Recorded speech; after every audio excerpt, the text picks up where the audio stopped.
What's up, three-wheeler?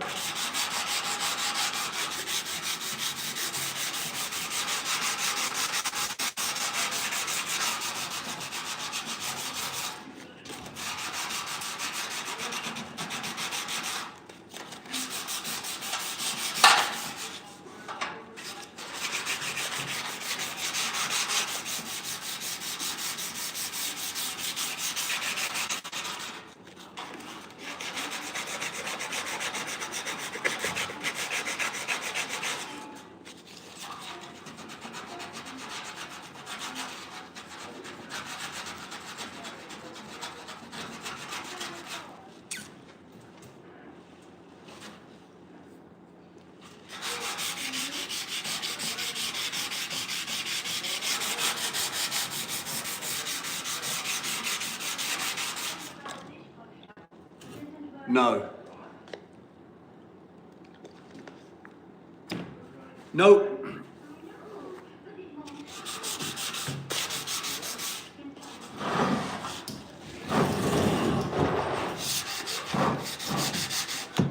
What's up? Something short. What's up, something short? CIA shorts. What's up? Welcome to the channel. Working on this this week we're working on a 68 C10. This is the grill shell. So it was sanded a while back, but I'm re-sanding it to open it back up, and then we're going to get it ready to put some epoxy on it. Epoxy high build, put a couple coats on it, and then we're gonna water sand it, and then this piece will be done, ready for paint.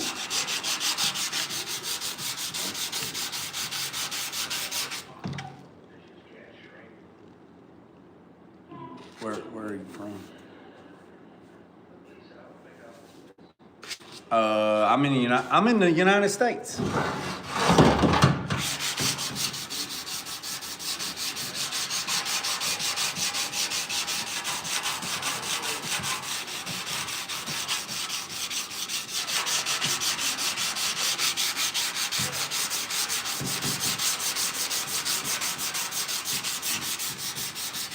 So I'm sanding with one.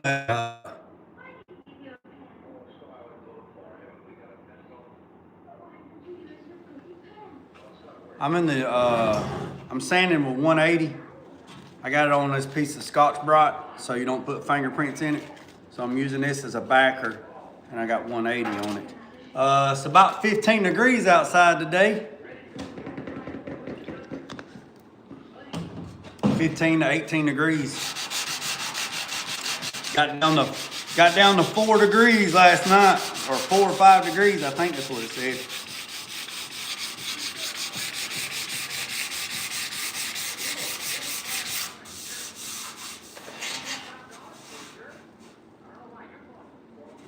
$2K epoxy locks down the metal or the substrate to keep it from, actually it does a lot of stuff.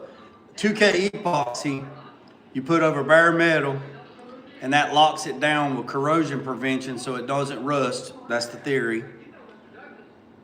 Plus, if you use a 2K high build epoxy, it gives you enough film build so you can come back and water sand it and smooth everything out. So a lot of people use 2K epoxy, then they use primer surfacer, and then I don't use none of that stuff. I just use a 2K epoxy primer, high build primer, and the way you mix it, you can mix it 2 to 1 to 1 for primer surfacer, or you can mix it 2 to 1.5 for high build, or you can mix it 2 to 1 to 1.5 for a sealer. So that one product, you can use it for 3 different things. So that's what I use. And it's CRE 321 is gray, CRE 921 is black, and CRE X21 is white. So,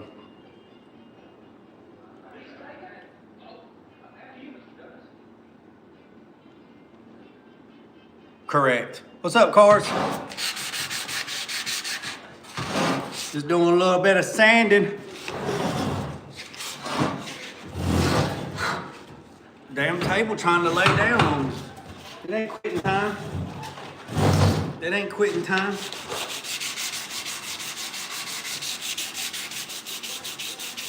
Like I said, I got a piece of 180 on a piece of Scotch-Brite, using it for a backer because you don't want to take sandpaper and use your hand because you'll have high and low spots by using your fingertips.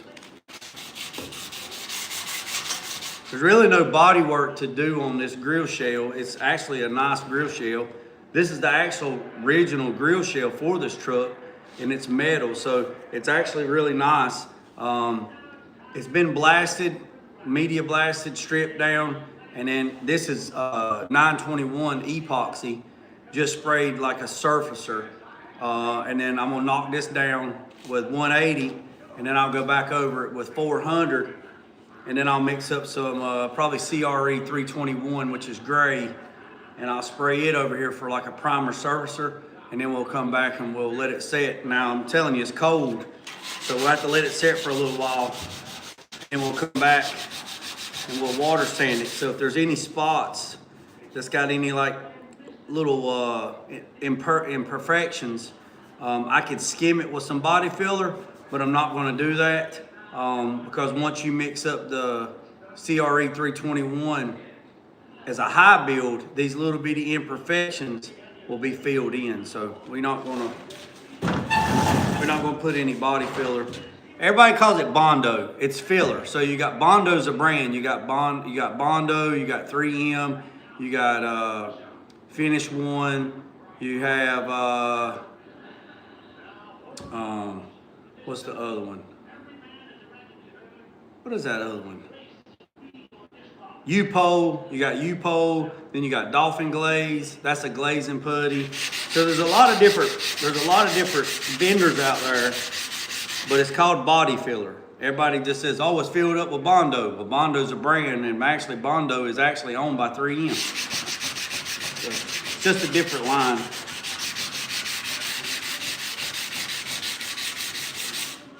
So, oh yeah, I use this little brush. Do that right there and just kind of wipe your dust away. A lot of people use an air blower. By doing that, you just put it in the air. It's already in the air anyway, but the brush, doing the brush kind of helps control it a little bit. If it's still shiny, it's not sanded. So any places that is still shiny, you need to keep sanding, because if it's shiny, then nothing will stick to it.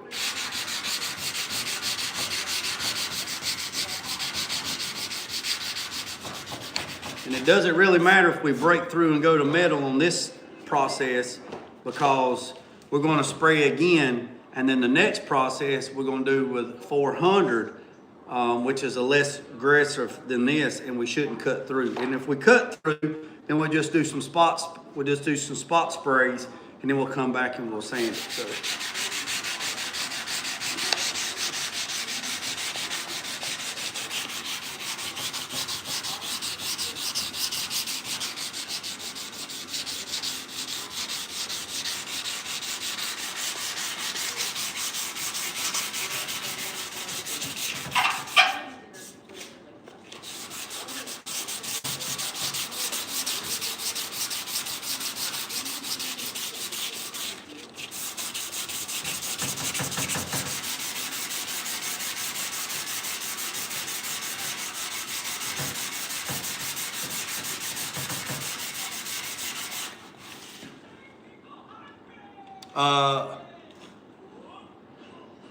This is 180. This is 180.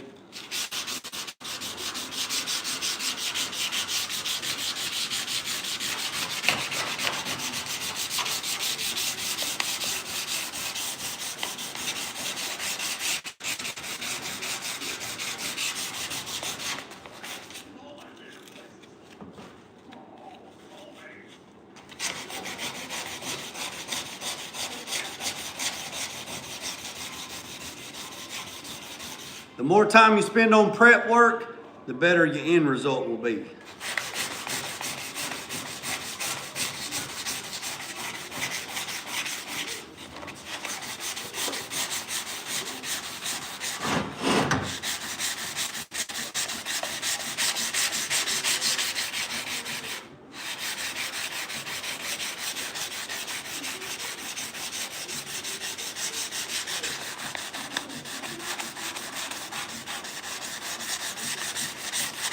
It's gonna really suck painting this when it's been so cold outside. I have to run a lot of heat in the booth. We're gonna have to control your spray times, your flash times, all that mess. You're gonna have to regulate your airflow. You're gonna have to regulate your heat flow. You're gonna have to regulate your intake flow. You're gonna have to regulate your exhaust flow. I hate painting in the winter. I hate painting in the winter. I try not to paint in the winter. If it was 70 to 78 degrees at 50% humidity all year round, I would love it. What's up, Tulu?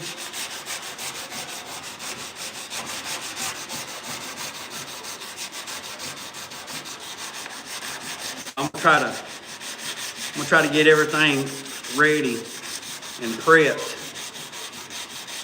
and then maybe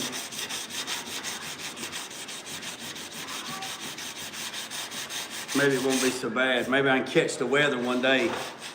We got a good day, like if I can catch a good day, like 60 degrees outside, which probably won't happen. Can paint some stuff. Then I wouldn't have to run so much heat.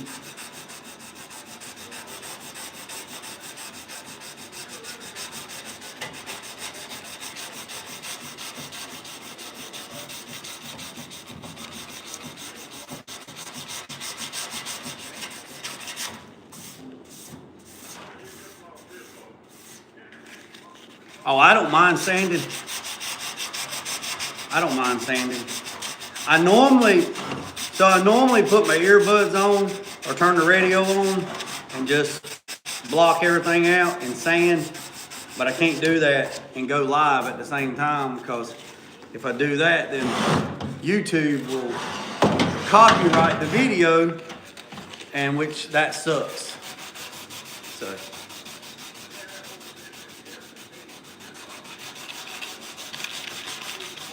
So I usually go live. 60 minutes, answer questions, be productive, and then take a break off of YouTube for a couple hours, try to get a lot of stuff done, then jump back on, try to go live at least twice a day to interact with folks so the algorithm stays where it needs to be. So it pushes the channel out. Because we almost up to 10,000, boys and girls. We almost up to 10,000. 10,000 real subscribers. 10,000 real, with real content. Not that AI bullshit. Yeah, I said it. AI bullshit of somebody working on something with your face in the picture. I can't stand it, man. There are so many channels out there on YouTube that you can take your face and put it on something and it shows like you're working when you ain't working. You ain't doing shit.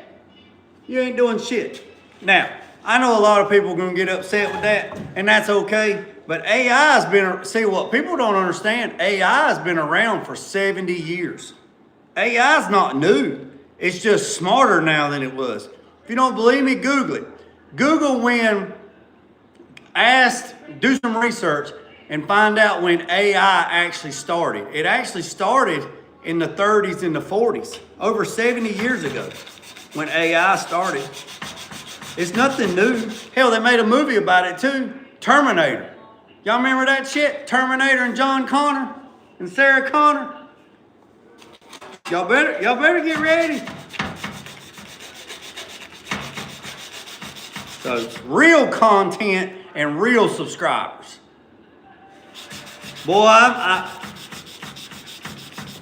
glad that YouTube. I seen something the other day.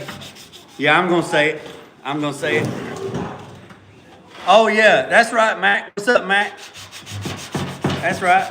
Hey, I seen something the other day. A YouTuber said, I can't wait to hit 100,000 subscribers so I can get my plaque with my name on it for 100,000 subscribers. Well, that's all fine and dandy. Fine and dandy. You better go read the rules on how to get that silver plaque with 100,000 subscribers. You have to have real subscribers. You can't have misinformation. You have to have original content and no AI content. No AI content. So if you don't have original content, if you don't have misinformation, real subscribers, not the bought subscribers where you buy them, and no AI content, then you will be eligible, if they see fit, for you to get that silver plaque that says your name on it with 100,000 subscribers. But if you got AI content, you ain't gonna get it. So I seen one the other day that had like 35 million views and had like 15,000 subscribers. And they just started their account like a year ago, and it's all AI. They ain't gonna get nothing. YouTube done changed the rules.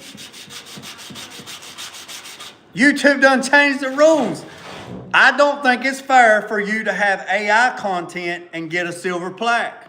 I don't think it's fair. Because you ain't out there doing real work. It's like that damn video game. Player one, living in a altered reality. That VR world. And that message is not directed to one person. That message is directed to the masses. I seen somebody had a channel. It was a food channel, and I was like, okay, cool. So I clicked on it. It's all AI. The person has put their face on somebody, and they're cooking, and it's all AI. It's got the little watermark down at the bottom. It's all AI, and they're in there cooking and stuff. And they're not even real. And they got like 50,000 subscribers. Crazy, man. Crazy. But YouTube is purging people. You wake up in the morning and you've lost 500-600 subscribers overnight. It ain't YouTube tripping. YouTube is purging them daggone bots out is what they're doing.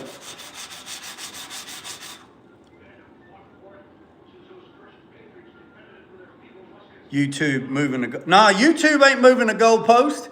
YouTube is implementing rules that should be implemented. I'm for it.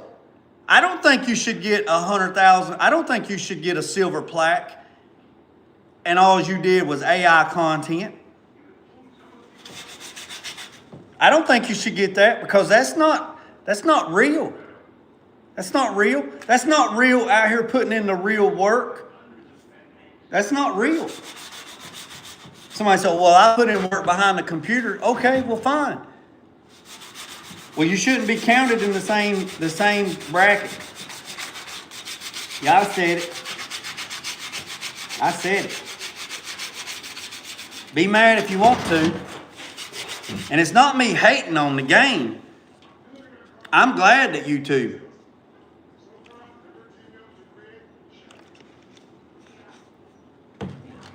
Can you go live? Oh yeah, I'm gonna go live when I epoxy it.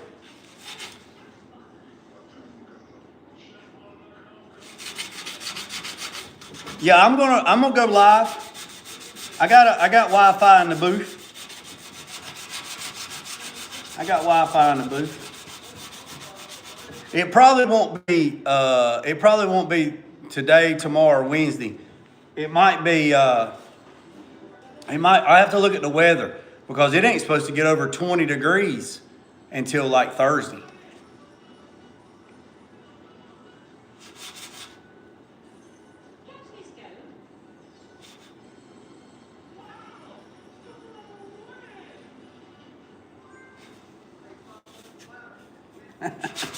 That's funny. I would tell y'all something, but I don't want to say it. Let's see. Back in 2013, back in 2013 when I was teaching at the college, we were having debate, right? And we didn't talk religion or politics, but we was having a debate. And I can't say it right now because I don't want nothing to get started. Because no religion or no politics. But this wasn't religion or politics. This was just how society was going. And I made a comment to somebody, and they's like, "Do you really think they're going to do that?" And I said, "I'm telling you right now, it's 2013. I promise you, in the next 5 to 10 years, you'll see it. I promise you." And one of the students that was in the class called me about 2 years ago, and he's like, phone rung. I said, "Hello." He said, "What's up, professor?" I said, "What's going on, man?" He's like, "You know who this is?" I said, "I know exactly who this is." He's like, "You do?" I said, "Yeah, man, I got your phone saved in I got your phone number saved in my phone." He's like, "Hey, man, you been doing all right?" I said, "Yeah, man, I'm doing good. How you?" He said, "I'm all right." He said, "Do you remember back in 2013 when we was out there in the shop and we was having a debate and we were talking about stuff and we were talking about this and this and that?" And I was like, "Yep." He said, "You know what I just seen on the news yesterday?" I said, "Tell me what you seen on the news yesterday." "Exactly what you said.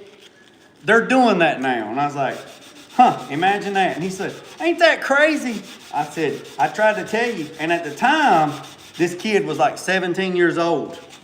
And he's like, "Man, I can't, man, that's crazy, man." I was like, "Yep." And it's just going to get worse and worse and worse and worse.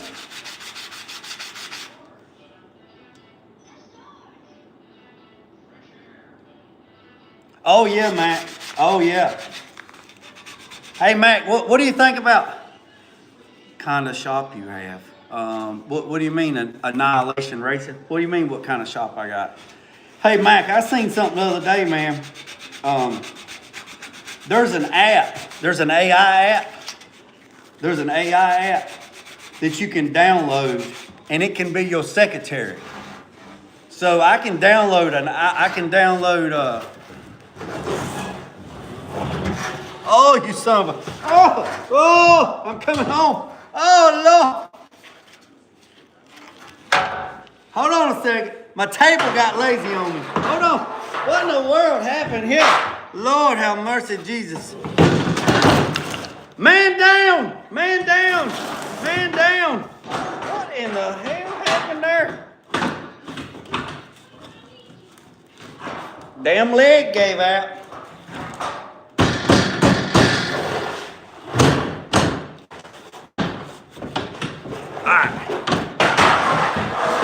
Come on, girl. Get up here on that table. Jay ain't finished with your ass. Get up here. I'm glad she wasn't a big block. She's a big block. She would have done hit the floor. I'm glad it ain't TTT Thursday. Woo. Ha. This is what I'm standing on right here, this grill. All right, let's try this again. Damn table just said, "I'm done for the day." Put me back up.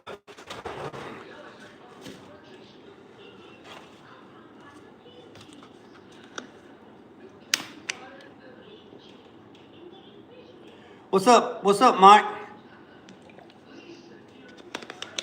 Hold on, Mike. Let me tell you something. So back to what I was saying.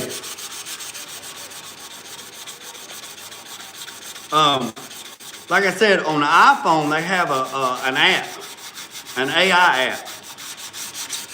And it's probably on Android too. So you can download, I had to move up so I can see. Oh yeah, so if it's warmer weather later this week, hello from Alabama. Hello from Alabama, roll tide. Warmer weather this week. Oh yeah, so if it's gonna be warmer this week, we'll epoxy this later this week. So back what I was telling you, they got this app, this AI software app that I can download on my phone and go through the setup, and it will be a AI secretary. I can make it be a man or a woman, doesn't matter. And you can call, I know y'all seen this, you can call the shop's number, because I'm just a one-man band.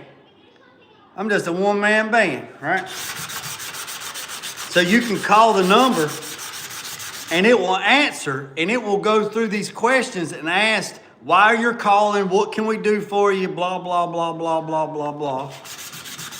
And it will take a message, or it will put you on hold. To my understanding, it will either take a message or put you on hold. And then it will send me a text message or a message and say, hey, we got WTF Mike's on the line. He would like to talk to you about this. Do you want to take the call, or do you want to just send him the voicemail and you'll call him back? Send him the voicemail and I'll call him back. Hold on a second, hold on. I have the paid Gemini AI secretary. Are you? Hey, hold on. So we got somebody that said, hello, Alabama, roll tide. And then we right down here, we got Tennessee.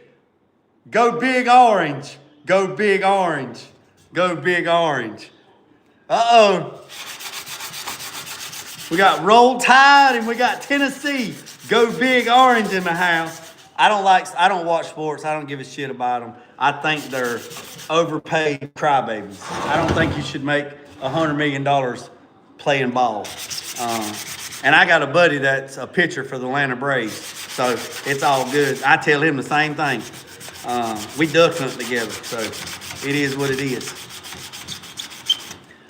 Oh, that's funny. Hey, Mike, I'm gonna have to call you, and you're gonna have to send me the voicemail so I can hear it. I want to hear it. I want to hear it. How much does it cost, Mike? Is there I'm sure there's a fee to it. I'm sure there's a fee to it. All right, so what I'm doing right now is I'm sanding this grill shell with 180 grit. I'm sanding it.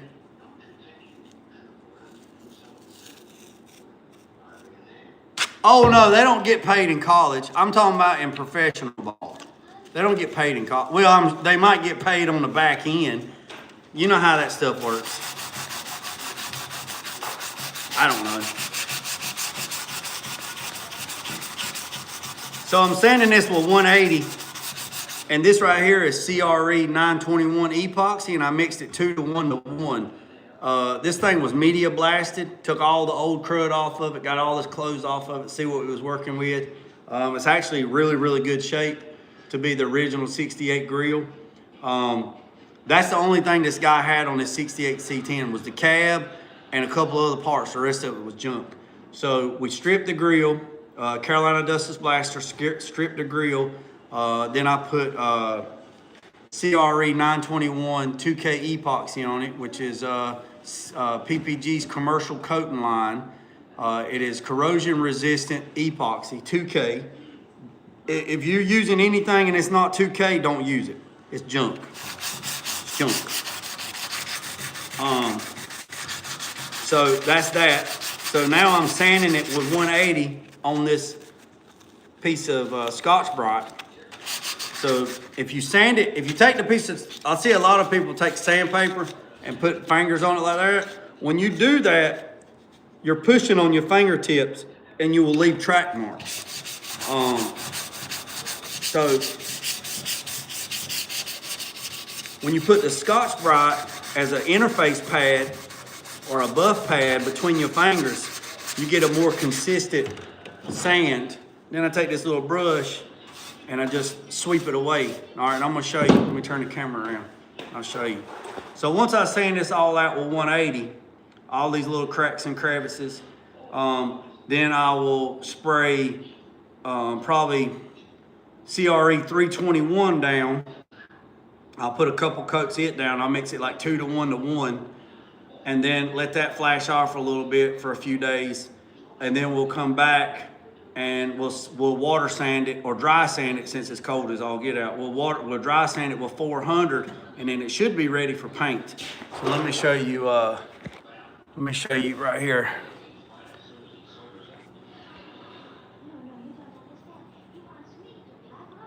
So right here, see if it's shiny.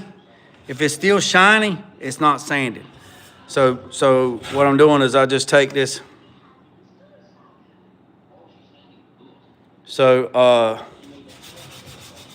see, this just fits in there like that.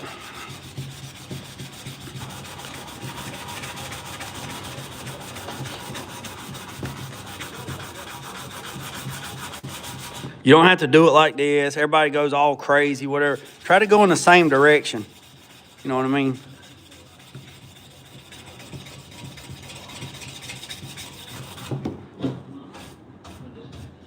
The whole grill, all down in these little crevices, all these down in here in these little crevices, everything has to be like that. If it's shiny, if any of this is shiny, paint will not stick. Paint will not stick. So everything has to be sanded. Now, there is a piece of trim that goes right here. There's a piece of trim that goes there and a piece of trim that goes there. The original trim, I have it somewhere. It's not bent or anything, but if it is, we're going to be able to hammer and dolly it out and flat bastard file it to get it because, and then I'm going to try to polish it out and see where we at. But all down in these cracks and crevices, you got to sand all this. Oh yeah, they suck. So you can take a spreader, like a body filler spreader, and you can fold it in half and use it and cut it in little angles or cut it in little strips, and use it to push down in there to get in there. The last time I got fingerprinted, they could not fingerprint me because I don't have any fingerprints. I have sanded them off over the years. I bet Mac ain't got no damn fingerprints neither. So they don't even show. I mean, they're inconsistent. So just to let y'all know on that.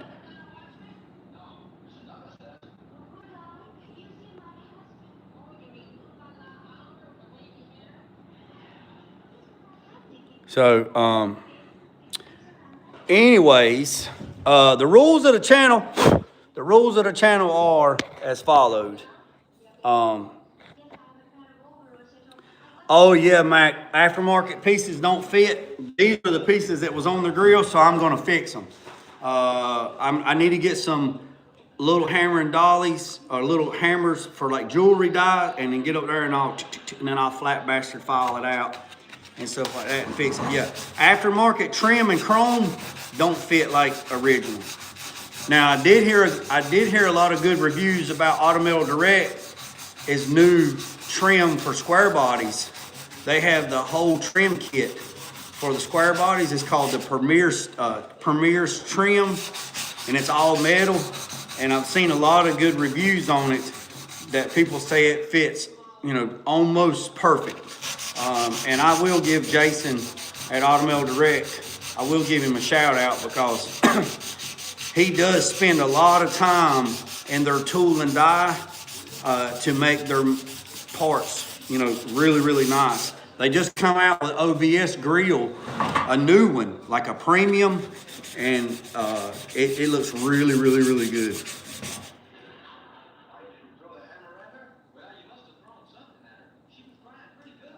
What's up, big fish? Oh yeah.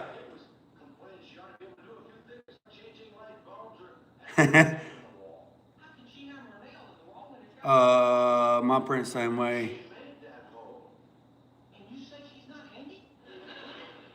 Oh yeah. What's up, big fish?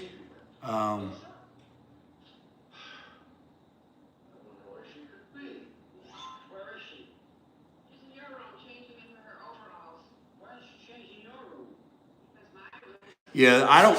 There used to be a rechromer in Tennessee. There used to be one in Tennessee, but I don't know if they're still there. And then you had bumper boys. They used to come to the. They used to come to the. You had bumper boys that used to come to the auto fair over in Charlotte, and if you had a good bumper, you could bring your bumper and exchange it for a new one. But I don't even know if they're still in business. There's a lot of chemicals. There's a lot of chemicals and a lot of EPA stuff involved in that re-chroming stuff. But I know there's somebody out there, because all these guys with these lowriders and stuff, they're getting their stuff re-chromed somewhere. And when we was at Petty's, and we done the Molly Camaro, and we cut and short and tucked the bumpers, 68 Camaro bumpers. We cut them, shortened them, and tucked them, all right? And they were gonna send them off somewhere to get re-chromed. And man, they wanted, like, we fixed all the trim, hammered and dollied all the trim out, got all the trim fixed, everything was good. And we was gonna send the bumpers and all the trim, the handles and all that stuff out to get re-chromed. Next thing I know, they come up there and said, we want you to paint this stuff gray. It's like, what? They changed up the scheme of the car. Everything that was supposed to have been chromed, we made it like a semi-gloss gunmetal, a semi-gloss gunmetal gray. And we painted all the trim and the bumpers and everything. We color matched all of it. They said it was cheaper for us to paint it than it was to send the stuff off to get re-chromed. But I don't know who they were using or nothing like that at the time. I don't know.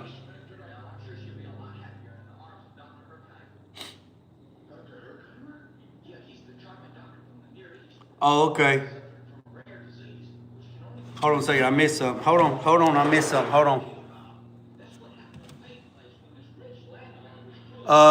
It got big fish. It got down to 13 degrees last night, and then the wind chill was like 4 last night.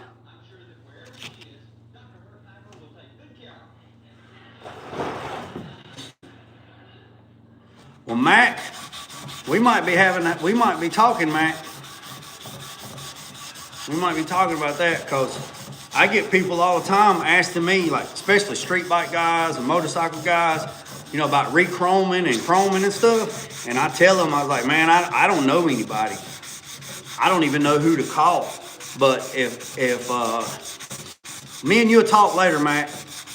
If I can find a company and line them up, shit, that's another service I can offer down here at JG Innovation Garage in the Peach Capital of the state, baby.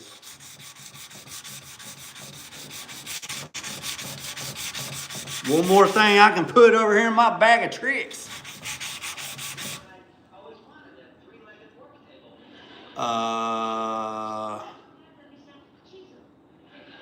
Where can I get that liquid chrome plastic? It's too. You just have to Google that, man. I know somebody up the street that bought one of those machines, that system, to do that spray chrome. And the last time I talked to them, I said, did you get it? They said, man, they done some lacrosse helmets and some other stuff. But then they said that the chemicals to do it and the disposables of that chemical was astronomical, and it wasn't even feasible to even do it. Now that was just them, I don't know. I never looked into it, because I'm not interested in it. They got powder coat and jet hot coat that damn near looks just like chrome. So I'm not looking to do anything like that. Not here. But if I could find a good chromer where I could send stuff off and have it re-chromed, absolutely. Like the bumpers on the box van. I'd love for them to be chromed, but I don't know nobody to do them, so that's why I build them the way I build them, and just gonna do body work and paint them and color match them. It is,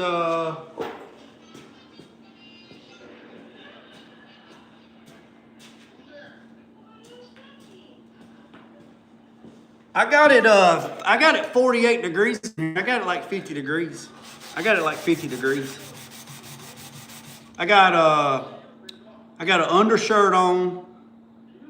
I got an undershirt on, and then a regular t-shirt, and then this thermal. And then I got these 505 work pants on. I got some thick Carhartt socks on, and then I got my boots on, but I ain't even got them tied up. I ain't even got my boots tied up, and I ain't barefooted today. I'm crazy, I ain't stupid. So I got it about 50 degrees in here. I can't get it too warm in here because my plants are over there on the other side of the shop in the corner. My Venus flytrap plants. I can't get it over 55 degrees in here because if I get it over 55 degrees in here, they will come out of their dormant stage, and they need to stay dormant all winter, but it's too cold outside in the greenhouse, so I had to bring them in. So they'll have to stay in the shop until probably Thursday. If it's below 32 degrees outside, I gotta leave them in the shop. If it gets above 32 degrees outside, I can put them back in the greenhouse. So.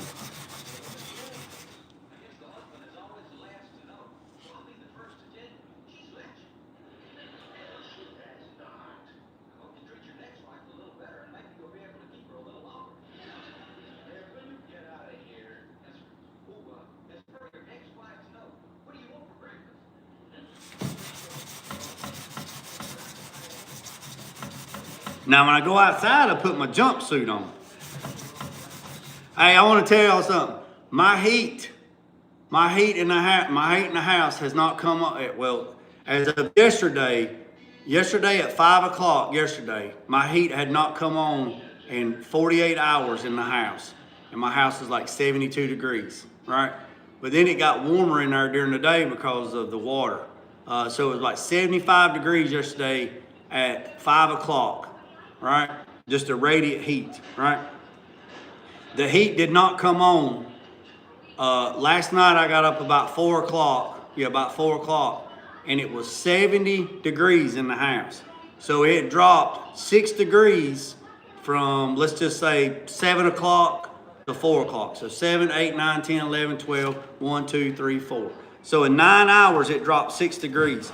So I turned the blower motor on. The blower motor it runs for 10 minutes. You can do 5, 10, 15, 20. So I run it for 5 minutes, and it went from roughly 70 degrees to 74 degrees in 5 minutes with the heat, with the fans blowing. So that was at 4 o'clock. And I just went in there in the house a while ago, and it was down to 69 degrees. At 12:30, I turned the blower motor on for 5 minutes, and it run it up to 73 degrees. So that's pretty daggone good. Pretty daggone good. But that wind yesterday, man, I'm telling you, man, that wind yesterday, that wind picked up. That shit was like a cut knife, boy. So it can be 20 degrees here and no wind blow, and it's fine. If it's 20 degrees and the wind's blowing, it said it was 18 degrees outside and the wind was blowing, and it said the wind chill felt like it was 3 to 4 degrees. That shit right there, cut you, boy, cut you.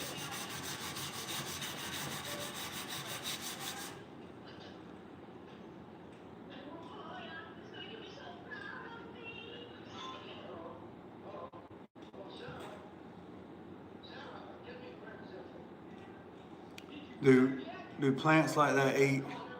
No, Mike. They don't eat when they dormant.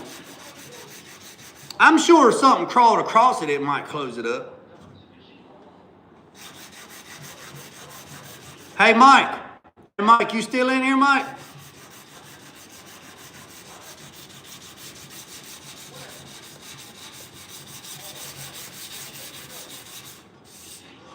All right, so I appreciate, I didn't think you was gonna do it, but I appreciate you putting my food up there.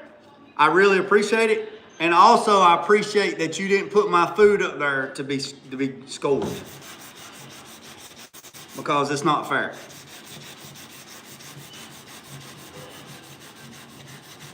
Because even though I participated in the backstage, I didn't participate live, and it wouldn't be fair.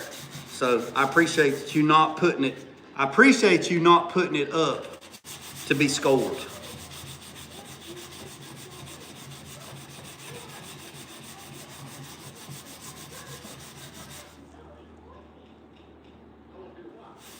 No, I'm right-handed. I'm ambidextrous. Are you left-handed? What's it matter if I'm left-handed?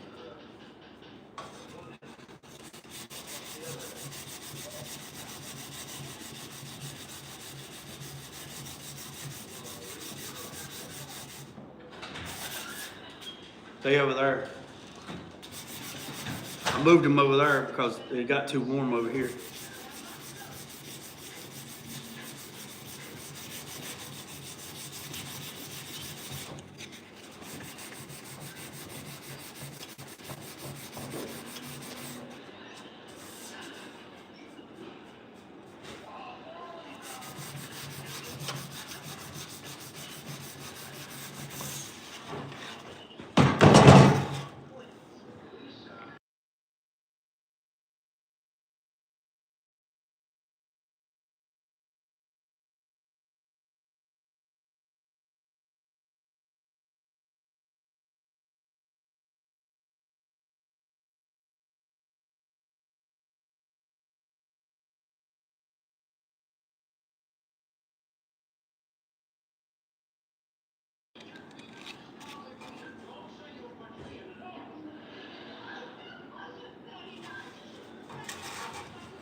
Oh, I could ask you. They don't eat when they dormant, do they?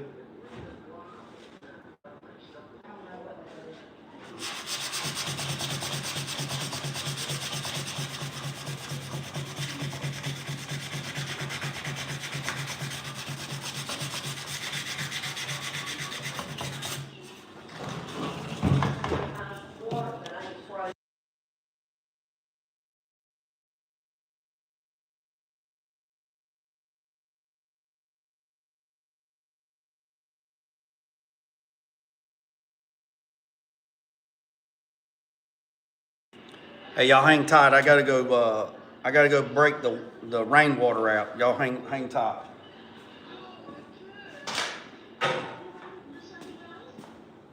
Hold up. I gotta go bust the top of the rain bottle so I can get some rainwater.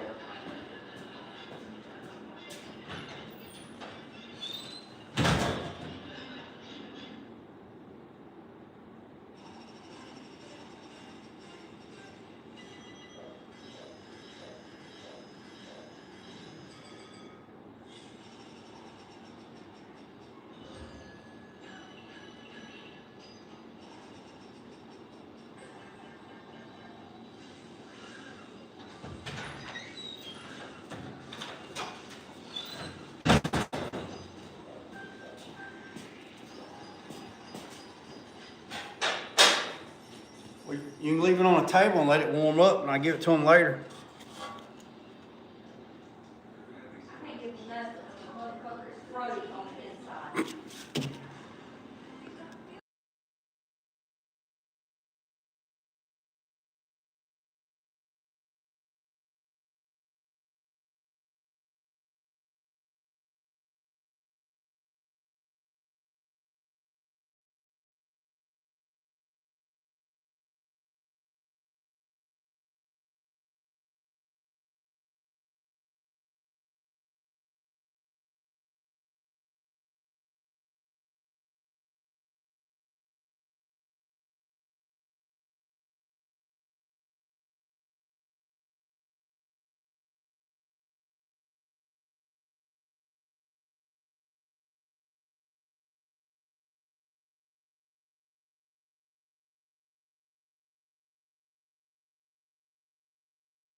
Well, Mike, you lost that $1. I didn't come back wet.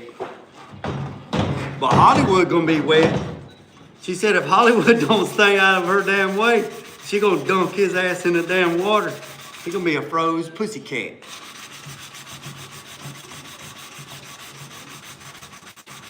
Hollywood should have been a dog. He's a needy son of a gun, man.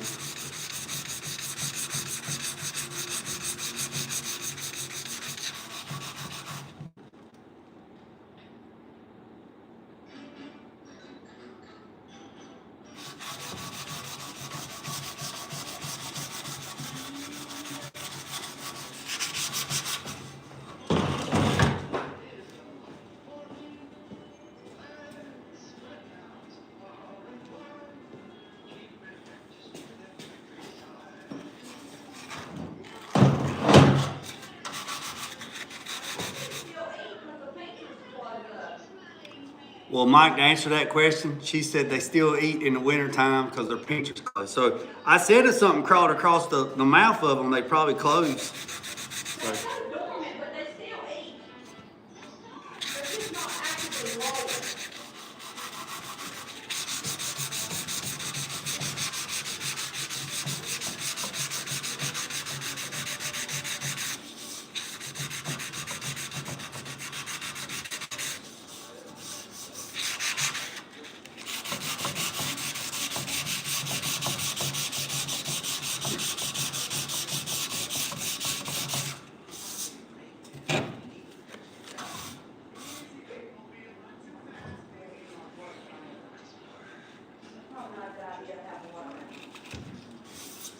Well, they don't get below freezing in here.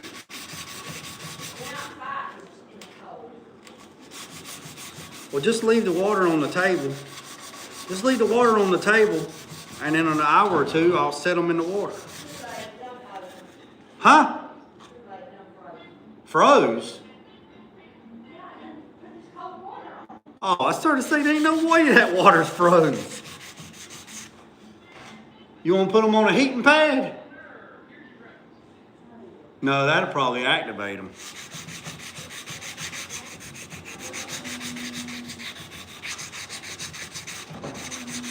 Well, I guess it'd be the same thing if it snowed or rained in the wintertime.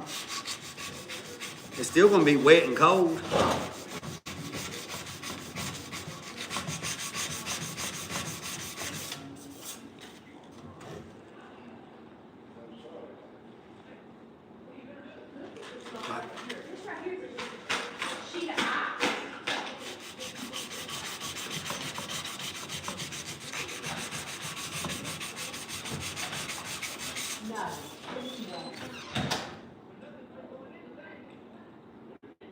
Well, if it gets 50, what's up? What's up, Elko? What's up? I didn't even see you come in here, Elko. What's up, Nathan? Yeah, if it gets 50 degrees this later this week, that'd be good, Mark. That'd be good, Mac.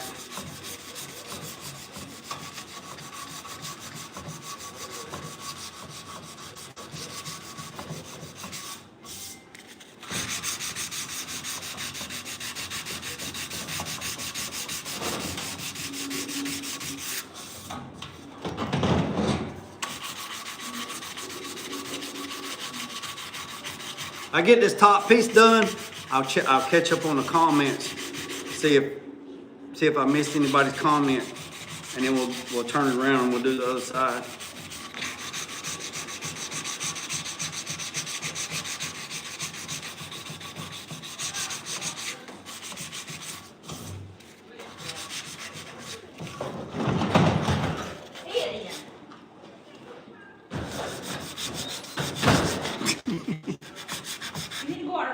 Chickens, they ain't got no water. All right.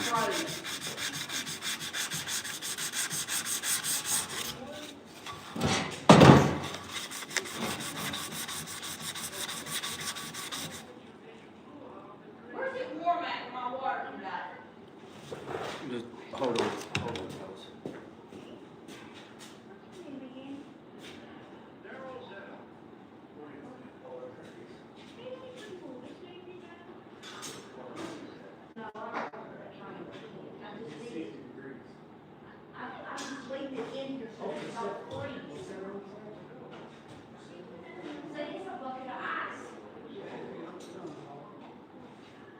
put this on for about an hour. You go out here and put some hot water or something in the chicken, because they ain't got no water. You can't use hot water. Hot water freezes faster than cold water. Well, then come fill their damn water up. All right, hold on, I'm coming. Well, my ass in the house.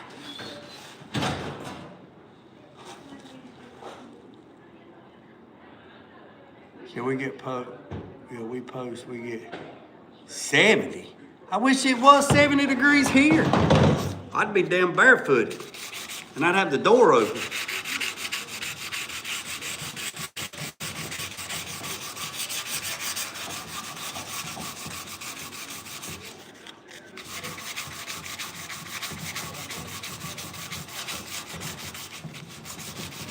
So this is a 68 C10 grill shell. This is the original shell. This truck's going black. All dressed in black, black, black. It's voting. Hey, Nathan, you go to WTF Mike's page and vote. He's got it up there where you can vote who wins. 48 hours, it'll be the winner. So he posted it at 10 o'clock this morning. So in 48 hours, he'll announce the winner. So you can go over to WTF Mike's page. Hey, Mike, if you're still in here, Mike, drop the link to go to your post so they can vote on who won. Mike, if you're still in here, drop your link to that post. It's okay. You can drop it.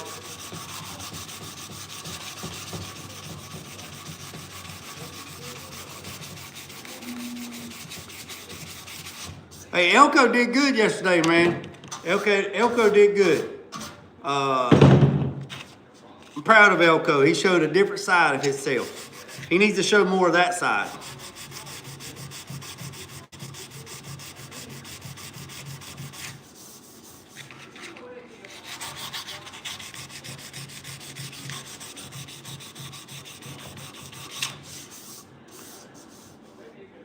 There it is, fellas.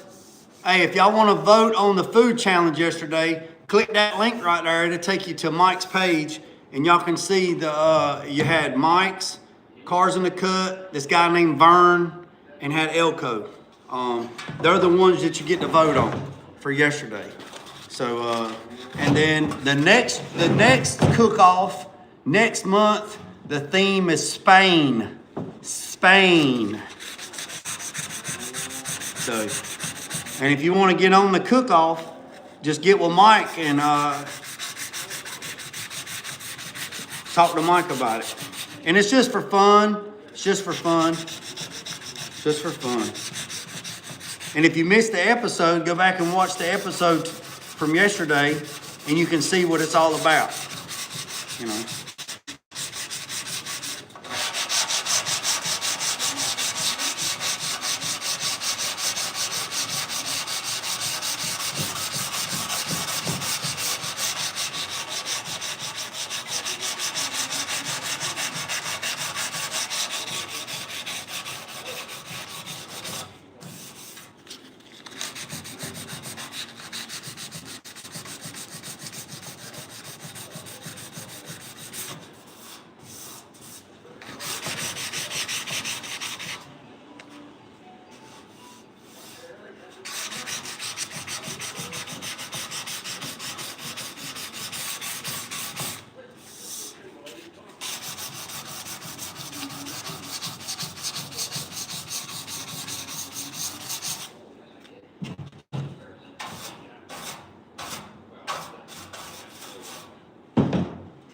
There's a little dent right there. Look, I'll show y'all. Look.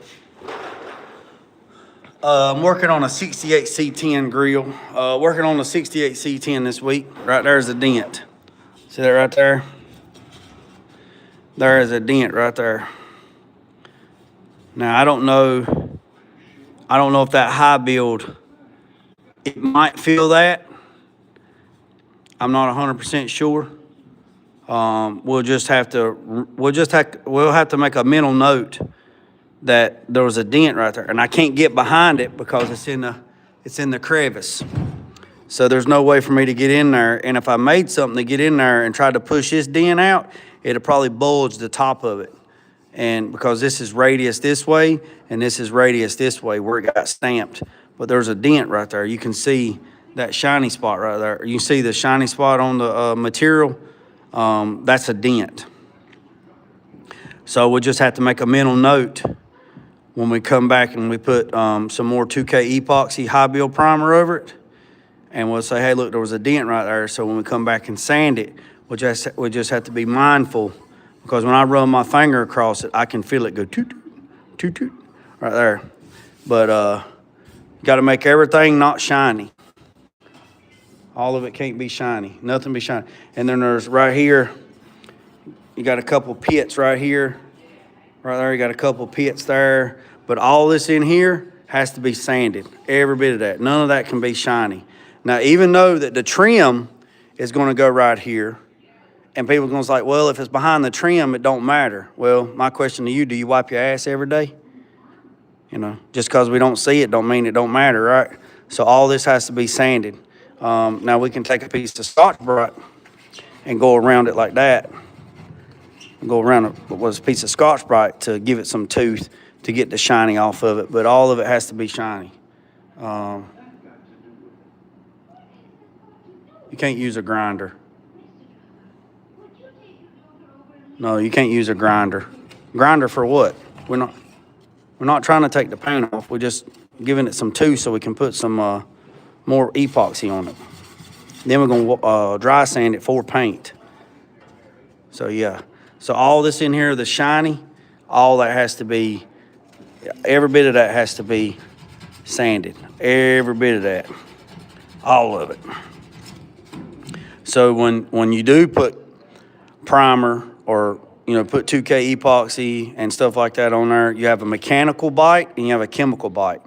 So the mechanical bite is the tooth that the sandpaper's leaving. The chemical bite is the chemical composition of the catalyst and the paint for it to adhere to where it's at. I can't use acid etch. You can use acid etch, but I can't use acid etch, and the reason why I can't use it is because the epoxy that I use doesn't like acid etch. Now, if you were using, like what Mike said, now if you're going to use acid etch is kind of it helps you get in there. So if you use an acid etch, you have to use a compatible primer that goes with it. Now I know Eastwood sells they sell acid etch or etch primer and etch primer. They sell an etch primer solution and an etch primer product. So you put their etching system down, and then you spray their primer over the etch, and they're compatible with each other. I know for a fact that CRE 321, CRE 921, and CRE X21, you cannot spray it over etch. If you spray it over etch, it's going to crawl off on each other. Within 12 to 24 hours, it'll start bubbling, and that shit will crawl off. Ask me how I know. And it doesn't say in the piece sheet that you can use or not use etch primer with CRE 321. It's not in the piece sheet, but I'm telling you, if you put etch primer down or etch solution down and put CRE 321, 921, or X21 down, that shit will crawl off like nobody's business.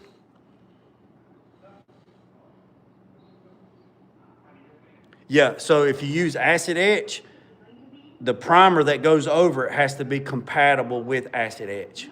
And then you can do whatever you want to do. Those two products have to be compatible. Am I going to sand it by hand? Absolutely. Absolutely.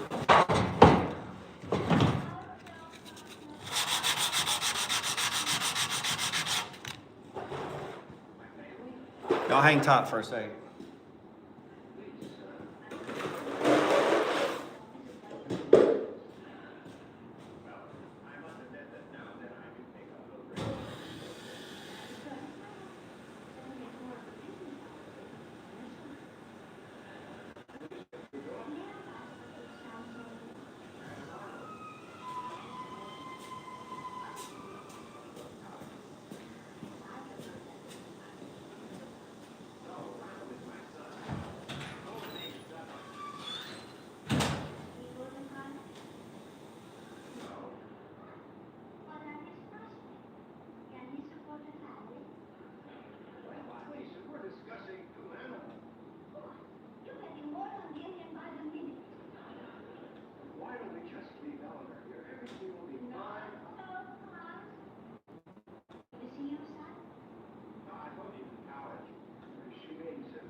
All right, I'm back. So here's the water bowl. So here's the water bowl, and look. Look.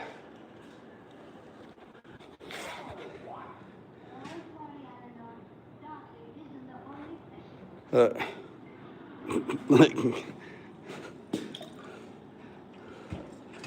Look, the water bowl is froze. Man, I sanded this whole truck. I sanded every crevice has to be sanded by hand. Look, every bit of these door jambs, I sanded by hand.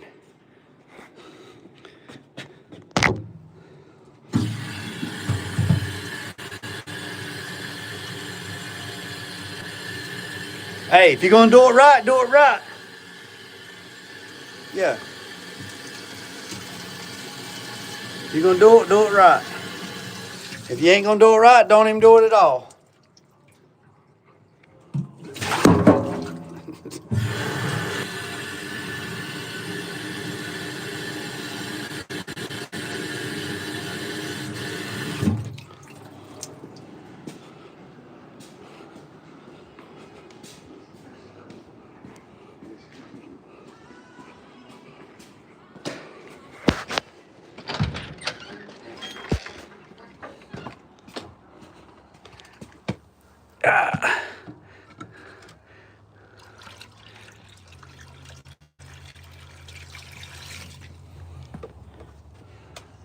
Now the cats and the chickens and the silver spoon got some water.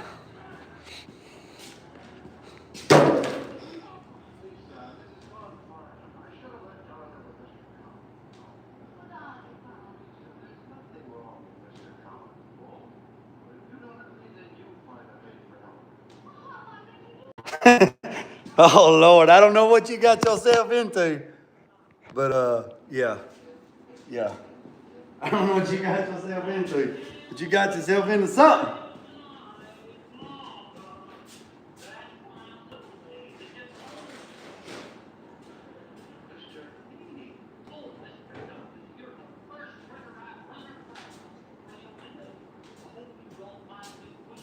I think I might have. I think my propane.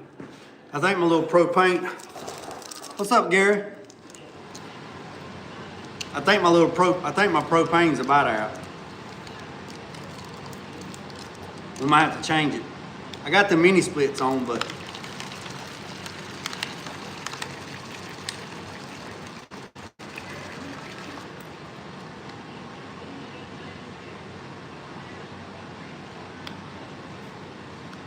all right, let's get back to it.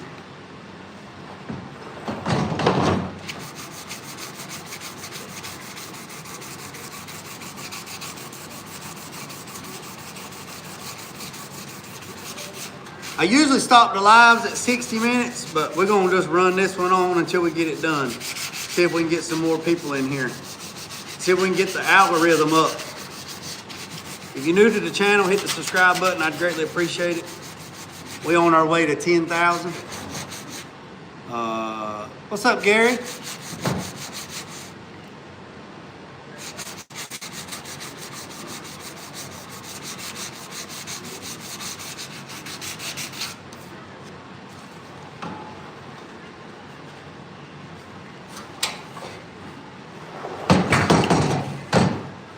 Man, if you think that's something darkness, you wait till you see our water sand when I cut and buff a vehicle. I do it all by hand. I cut and buff a vehicle. Water sanded. I start with 1,200, 1,500, 2,000, 2,500, 3,000, 5,000, 8,000, and then polish it. And I do it all by hand, by water. That's why I want a clean room. Yeah. Yeah, I didn't use the hammer on the daggone water bowl.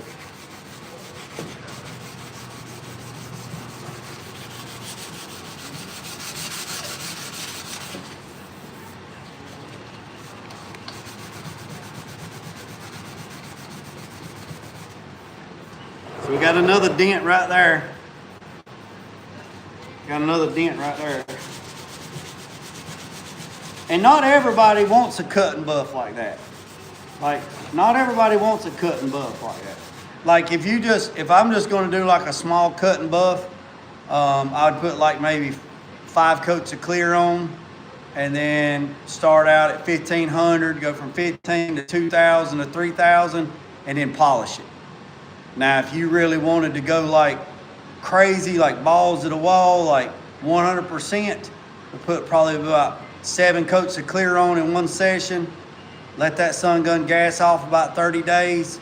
Cut it open with 1,500. Let it set for another 2 weeks. Then come back and then go 1,500, 2,000, 2,500, 3,000, 4,000, 5,000.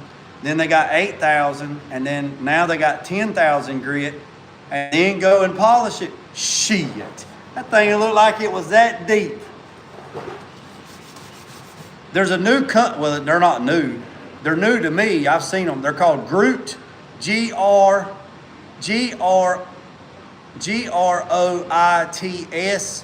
Groot's polish. It's red. It's a red logo.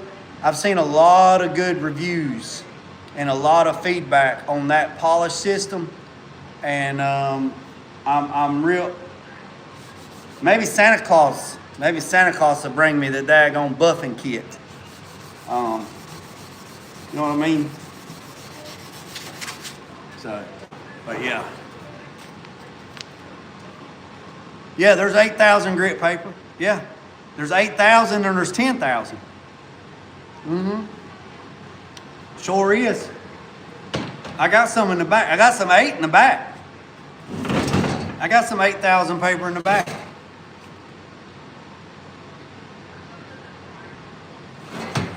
I sure do got some 8,000.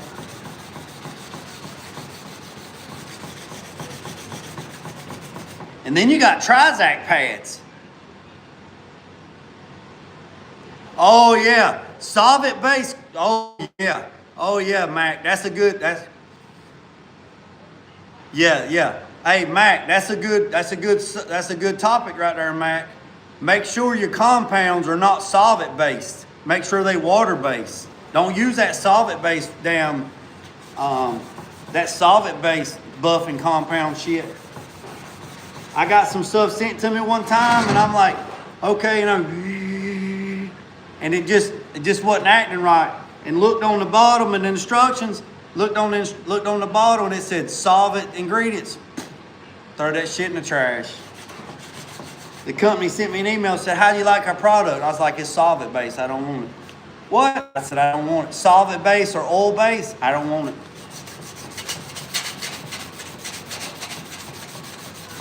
Now I know Jack's Wax. I've used a bunch of Jack's Wax. Jack's Wax is good. I've never used the Two Guys. What is it? The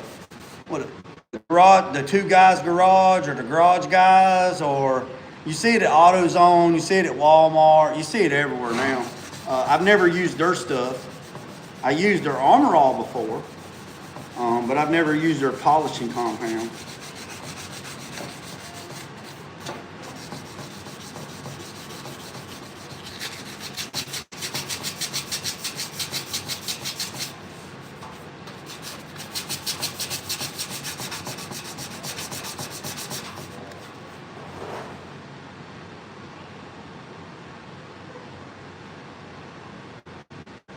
Chemical Guys. That's it, Nathan.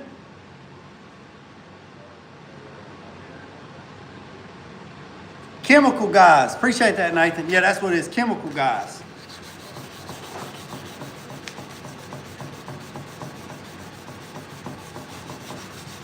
And you got all kinds of polishers. You got rotary polishers. You got Rupus was real good. I went to Rupus school in Florida, in Orlando, Florida. I went to school down there in Orlando, and took the class for Rupus buffing system. That's an Italian system. It does really, really good. But man, damn, that shit's expensive, man.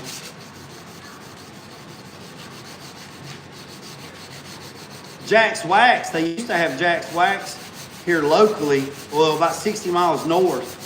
But then they shut down and went to Charlotte, which is like 4 hours west. So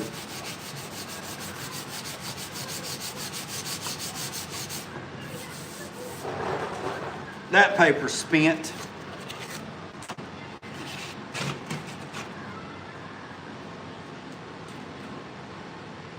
Chemical Guys crap, they make that.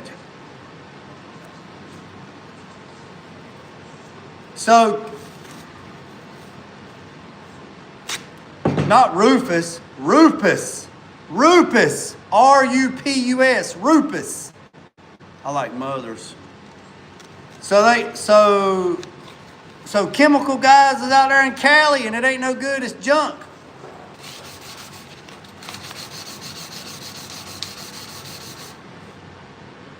Yeah, mothers is good, but man, that shit's high too, man. Hey, Mac, dressed in black. My name is Mac. Let me tell you something, Mac. I got an email this morning, Mac. It's gonna break your heart. Everybody.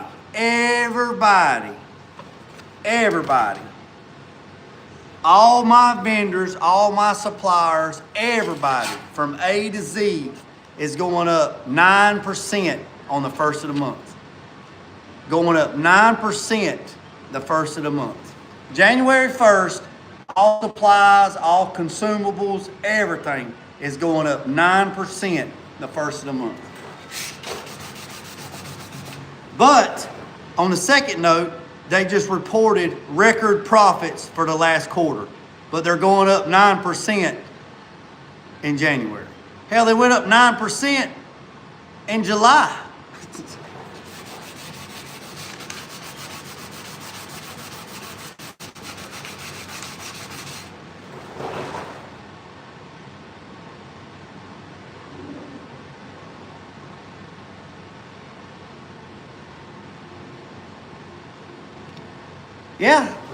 Yeah, square body. Yeah, square body's a good truck.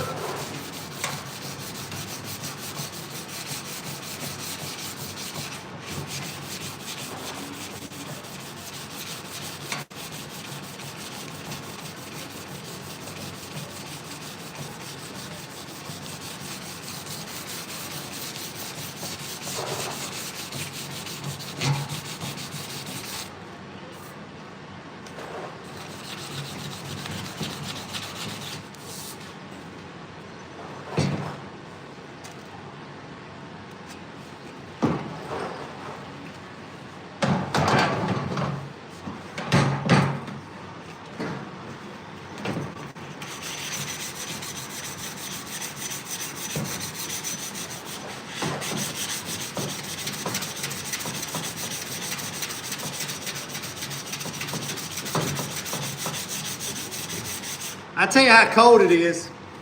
Let me tell you how cold it is. My air compressor, right? My air compressor's got an auto drain, right? So the auto drain is a 3/8 airline, hard airline, like a DOT airline. So the water purge system on the compressor purges like every 15, 20 minutes or some shit or whatever. It's on a time interval, right? So when I walked outside to get the water bowl, I heard it going, psst, and it normally don't do that. It goes, it's real loud. It's like, psh, psh, right? So, and it's got a solenoid on it.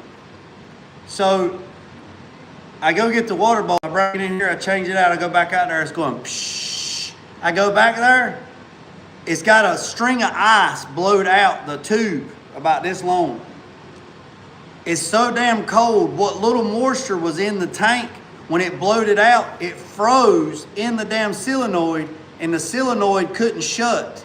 The light was out, but the solenoid couldn't close the door, so I just turned off the air compressor and I'll just let it, because I'm not using no air now, and just go out there and take the little hair dryer or something and heat it up and unthaw it. But so when it went to purge the water, and see, I drained the tank, it's auto drain. So when it went to purge the water, the moisture this morning from running, it froze the damn solenoid up.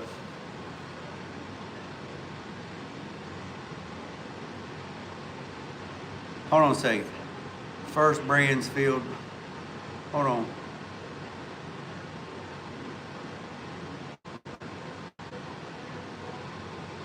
Speaking of that, I left my compressor on. Holy shit. Well, what happened? What happened?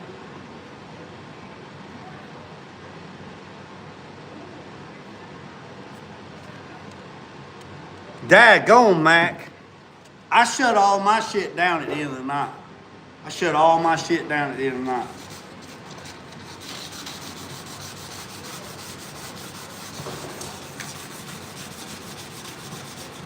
I had an uncle one time.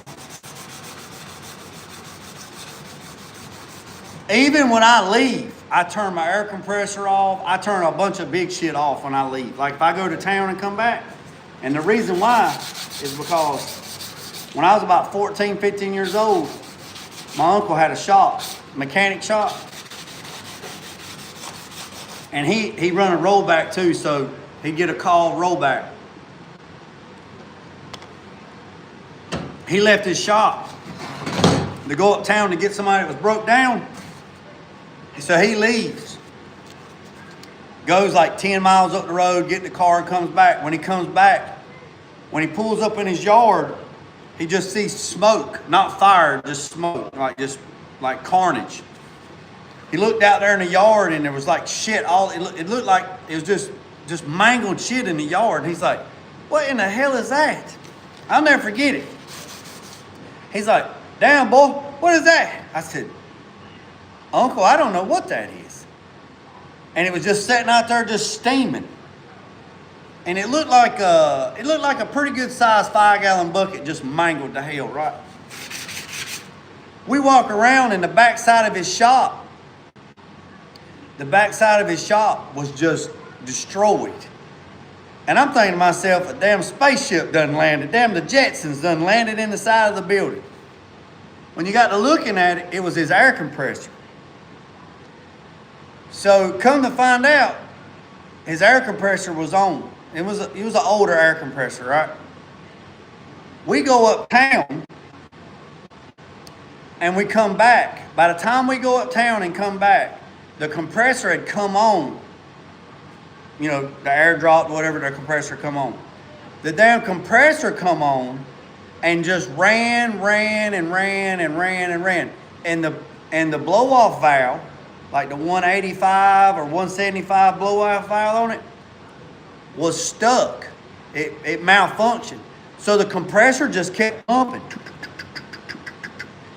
It pumped so much air that the tank couldn't hold it no more, and the damn tank exploded.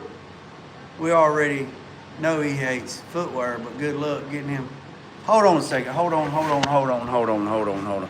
So the damn compressor exploded, tore the whole back of his shop out. It looked like a daggone BOMB went off. Yeah. All right, hold on a second. What the hell happened? So my dad has a... All right, so the last comment that I seen, my dad has a square body. Best truck for Pokemon. Okay, what year? Okay, I don't know. Chad, he's in North Carolina. First brand filed bankruptcy. Nathan, if nobody can save it, JG can. Well, I appreciate that, Cart. Speaking of that, I left my compressor. Oh, Mike left his compressor on. Oh, I thought it was Mac. I'm sorry. Mike left his compressor on. Daggone. Agreed. How are y'all doing? Doing good, Daryl. Welcome back, Daryl. He needs new boots. Why is that? He needs new boots? No.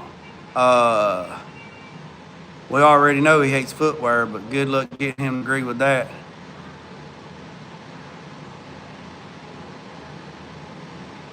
Nah, hell no, man. I I was 13, 14 years, man, I was 13 or 14 years old, man.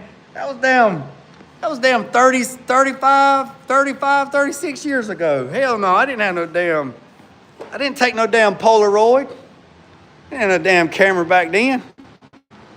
Shit. Look what I did. Look what I did. I screwed that. I'm glad I didn't cut that door up. I screwed that door over, the entry door. Y'all look at this right here, look. Look what I did. I screwed that door over the entryway. I closed everything up, and then I strung my daggone, that 250,000 BTU hog house heater. I slid it up there, and I stuffed that headliner around it. And then every now and then I'll plug it up, let the air flow. What I want to do is I want to take this door and I want to put it on a unistrut system, and I want to make the door slide like that. I want to make the door slide that way and slide that way, and I'll have to move my pictures. I'll have to move my pictures to this side of the wall instead of that side of the wall. And I got more pictures I got to put. This is going to be my memory wall. So if me and you meet or whatever and we get a picture together, I get it printed off and I put it on the wall. So, yeah. Well, my air compressor's outside, out back. Make a door lift. Well, I see what you're saying, Mike. Yeah, I don't want it to lift this way. I need it to go this way. You know what I mean? And also, I want to tear out the bathroom and put the bathroom on that side, and that'll give me 25 more square foot right there. But yeah, my buffing stuff. Goddamn. My buffing stuff is in here. Where's it at? I got some Jack's wax in here somewhere. Maybe. I don't know where it's at. It might be in my other bag. Oh, right here it is. Nope. Anyways. So this right here, yeah, that unistrut. Oh yeah, it's that tractor spot. Yeah, I need to make that door slide this way, and then put some seals on it or something. So when I go to shut it, I can go back there. But that's how I got that back there. But what we're working on today, this is what we're working on today. 68 C10. It's a little dusty. That's what happens. A little 68 C10. We back on this juke joint. See, I got mini splits. And then every now and then I'll turn that on to help the mini splits. But what we're doing is we're sanding this. So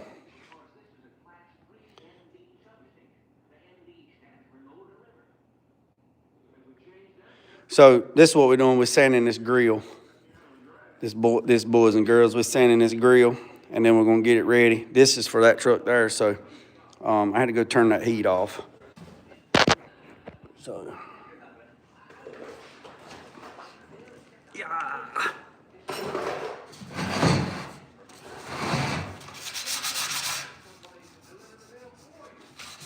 So I called Langmar this morning about the burn table crashing,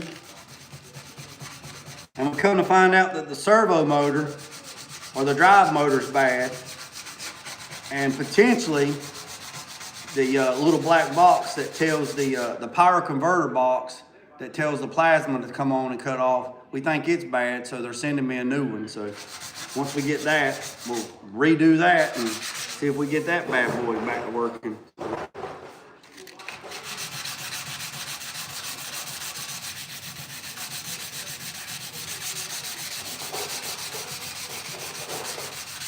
Like I said, we're just hitting this with 180, and then we'll look at the weather, and maybe later on this week we'll get it in the booth, and then we'll go live and we'll spray some 2K epoxy over it. High build. Probably put some gray over it, and then we'll let it set for a few days, and then we'll come back and we'll put some guide coat on it, and then we'll sand it with 400, and it should be ready to put some color on. And then I'll go get the fenders out of storage, see what they look like. Need to resand the hood again, or just open it up and spray it as well. So we might spray the grill and the hood at the same time. Or check the hood. The hood should be good, but we'll just double check it, make sure. And then we gotta do the fenders. So we gotta do the hood, check the hood, the fenders. This is the grill, the bumper's done, the cab's done. Go over the cab, the bed's already painted, and the inner fenders are painted, the firewall's painted. The truck runs, we done had it dynoed, and then go from there. Oh, it's pretty good, Mac. It's dusty. It's outside. It's dusty. It needs to be pressure washed, and everything needs to be cleaned. And that's why I was thinking. That's why I was asking about. It shrunk up a little bit, which I knew it would because it's got like 6 coats of clear on it. I knew it was going to shrink up a little bit, but it's still super slick. I mean, it's still super slick. That's why I was looking at some new buffing system like that Groot's, because I'll probably pull the bed in here, and the bed's on the rotisserie, so we'll probably bring the bed in here and put the bed on the bed cart, and then bring the bed in here, and then start dry sanding it and polishing it. I'll be like Mac then. I'll be like Mac. Be like Mac sitting around buffing. I'm in North Carolina. You got something you need to be done? Email me, jginnovationgarage@gmail.com. We do it all from A to Z. LS swaps, fuel injection system, interiors, stereo, CNC machine work, dimple dyes, bead rolling, metal fabrication, rust repair, paint body, cutting and buffing, paint correction, one-off custom stuff, you name it. Oh, well, I can't help you in India.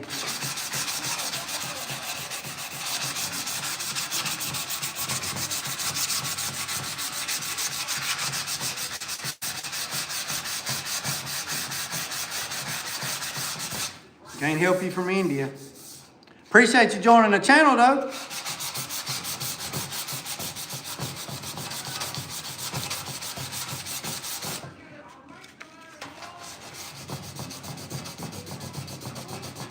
I'm either going to have to, I don't want to, I got a 100-pound propane tank out back.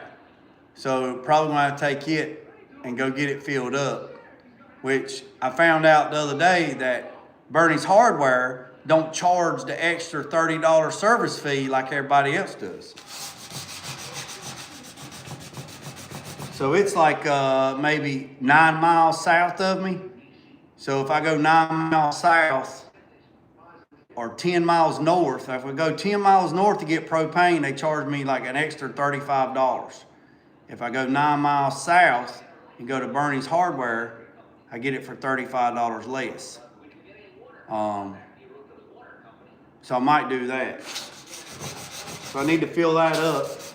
Now I could hook some 20-pound, I got some 20-pound gas stove, or for 20-pound charcoal grill tanks. I got those. It will run about 4 to 5 hours on one of those. So I could just use all those and then go from there and not go anywhere.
I forgot to turn off Wi-Fi calling, and a damn telemarketer come in here and shut us down. So I had to I went out of the screen, turn off Wi-Fi calling, and come back. I thought I turned it off before I started, so I apologize. I know we lost about 50 people, so maybe they'll come back.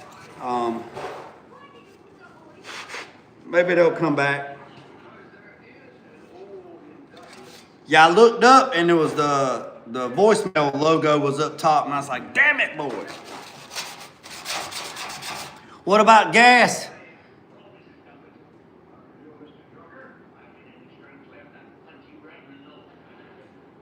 What about gas? Yeah, it'll be better now. I turned off Wi-Fi calling. What about gas? Somebody said something about gas. What about gas? Fuel, petrol.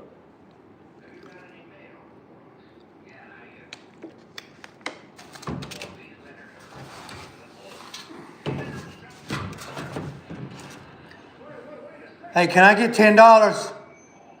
Hey, can I hold $10? Cause somebody put $10 on my card. Trying to get a little bit of money, trying to get a little bit of something this afternoon. About a smoke and a pancake? How about a smoke and a pancake? How about a Belgium and a pancake? It's go, baby.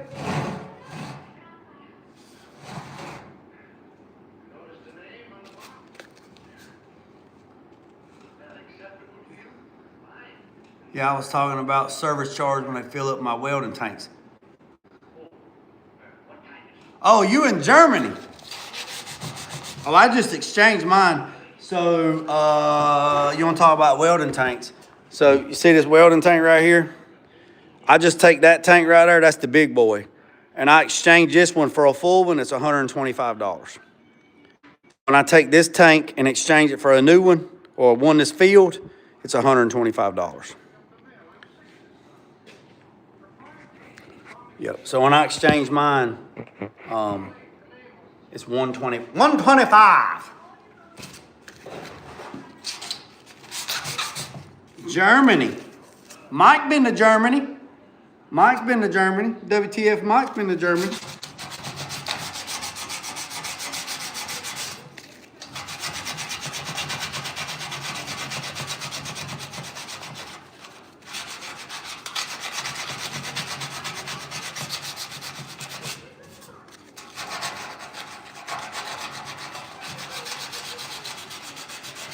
Mop, mop, mop all day long. I mop, mop, mop while I sing my song. Gotta get it clean, gotta scrub it good. Yes, sir, we gotta make it clean.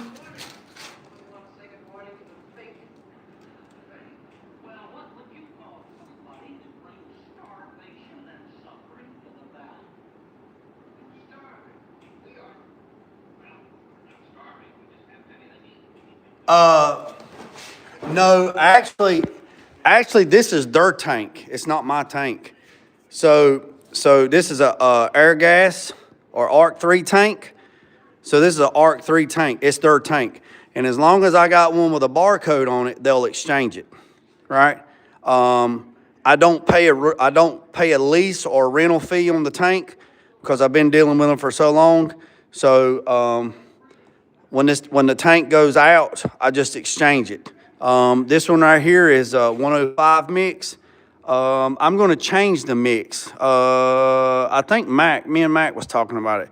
So this is 92% argon and 8% CO2. That one over there is 100% argon, and that one over there is that one's helium. I don't even know what the hell that one is. I can't remember. Nitrogen. That's a nitrogen tank. That's nitrogen.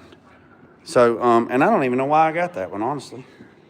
So, yeah, I just exchange them. And that's the reason why I don't have my own tank, is because that same reason, Cars in the Cut, is because if it's expired, they won't take it. What's up, Carolina? So if you're on there, you go. Yeah, that's why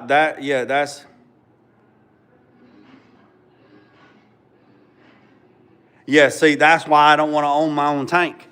I don't want to have to deal with that shit. I don't want to have to deal with it. So, and luckily I don't lease a tank because I've been dealing with this company for decades. Knock on wood, I don't have to pay a lease or nothing like that. I just go in there and exchange it, and that tank right there, when I exchange it, it's $125. It's $125 cash. So yeah, I'm fortunate for that. But I'm gonna change my gas up next time. That's a 105 mix.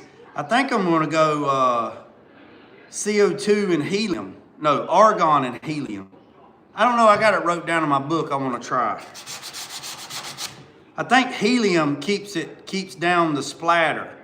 And then on my TIG rig, it's argon. It's 100% argon.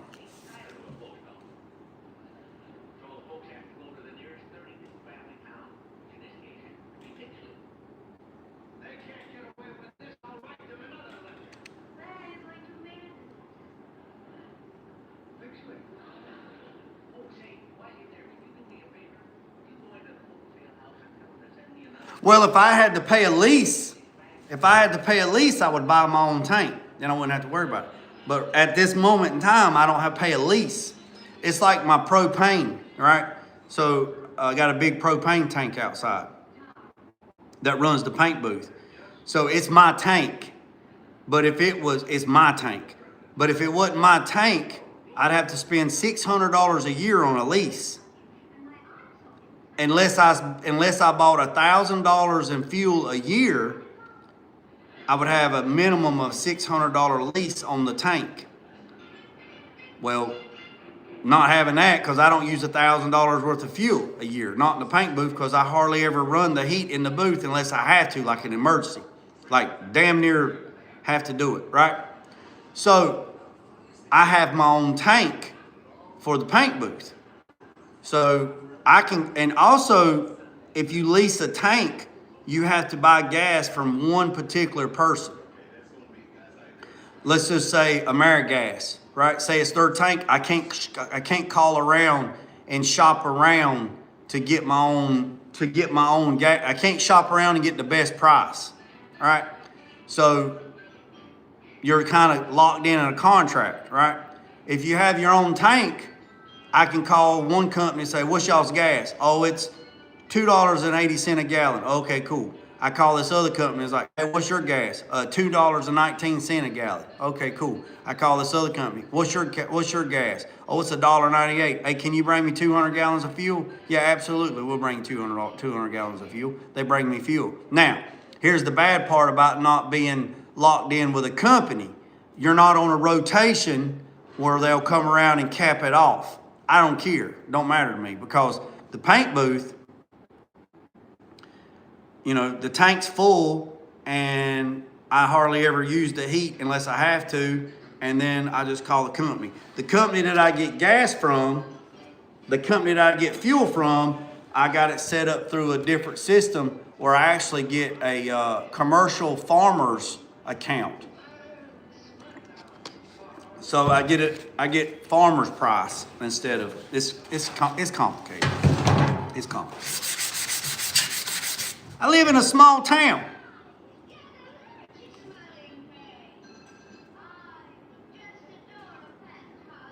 Oh man, we got a daggone stoplight. That's all I got. My town ain't got but 800 people that live in my town. But we got like 4 gas companies. It's great. Yeah, we got like I think it's like 800 or 900 people that live in the town. And I don't even live in town. And there's like 4 gas companies and 19 Dollar Generals.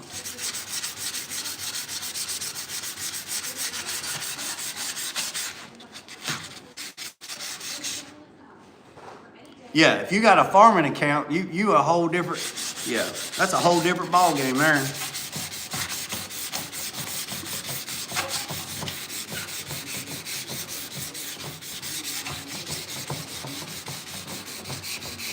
Hey, if you're new to the channel, hit that subscribe button. I'd greatly appreciate it. We on our way to We on our way to 10,000, boys and girls, 10,000. 10,000 real people, 10,000 real subscribers, and real video content, not that AI bullshit where I take my face and put it on somebody that I'm trimmed like I was when I was 15 years old and ain't got no face hair. I got more pube hair on my ass than I do my face. Yeah, it ain't that type of party. Boy, I'm so glad, man, I'm telling you, when YouTube purges all these accounts that's doing all this stupid crap, it's gonna be just gonna sit back and say, told you so.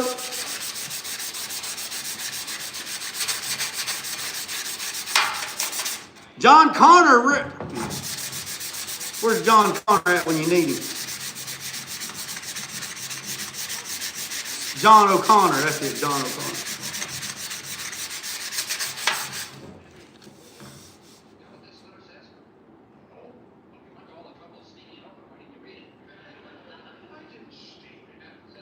My wife just walked in and threw glitter on me. What? Mike, what the hell are you talking about, man?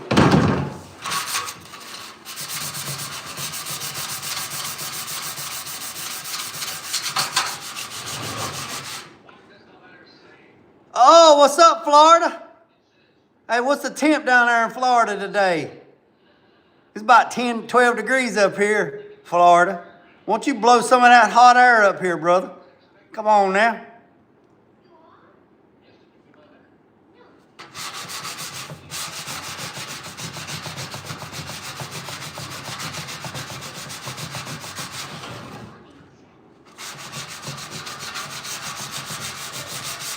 Hey, if y'all ever in Florida, and y'all want to go out on a charter boat, catch some fish, y'all check him out, SWC Florida.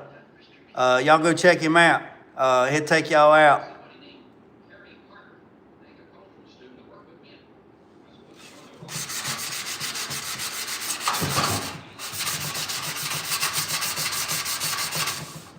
How cool would that be? Somebody calls SWC Florida and daggone Okeechobee, Florida, and schedules a daggone charter and say, hey, JG told me to come down here and you take me fishing. Ripping lips and bending poles. 69 and raining. Man, it is like 14 degrees and the wind blowing here. It goes. It might be up 20 degrees by now, I don't know.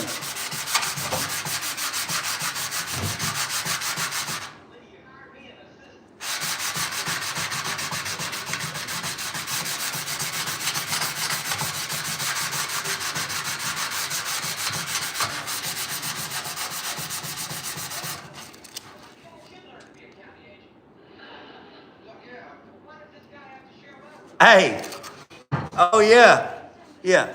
Hey, let's start over. Hold on a second. Let me start over. Hold on a second. Hold on, I get you something. Don't go nowhere, Florida. I got you something. Yo, what's up? This is Joe from Generation Grudge in the what?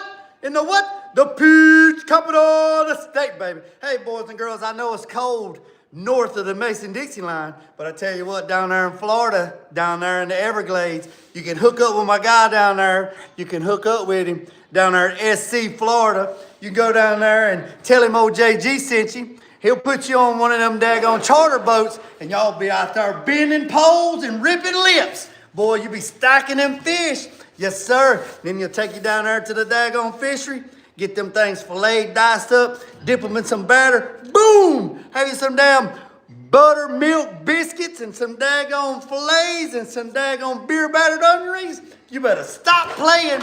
And then if you're real nice to him, he might take you on a special adventure where you can go out there and you rip some lips off some daggone iguanas, and y'all be catching them iguanas, and y'all be deep frying them summer guns like barbecue chicken. Let's get it.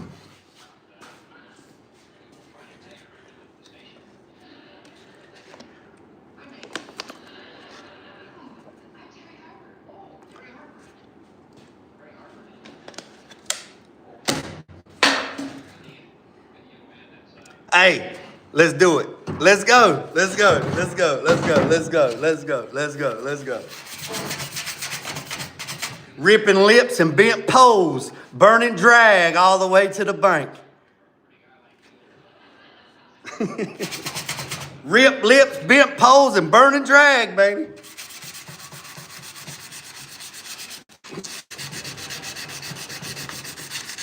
Yes, sir. What's up, Jim?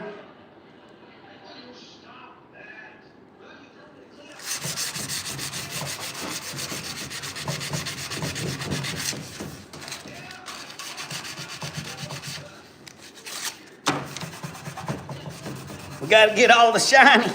Ooh, shiny. Oh, my precious, my precious. Oh, my precious, my precious. Oh, my precious. Oh, my precious, my precious. Gotta get all the shiny off of it.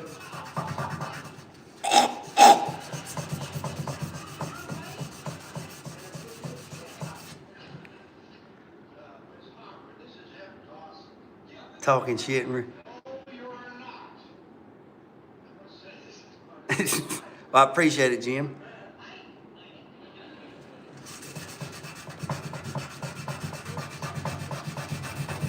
Hey, I appreciate everybody tapping in.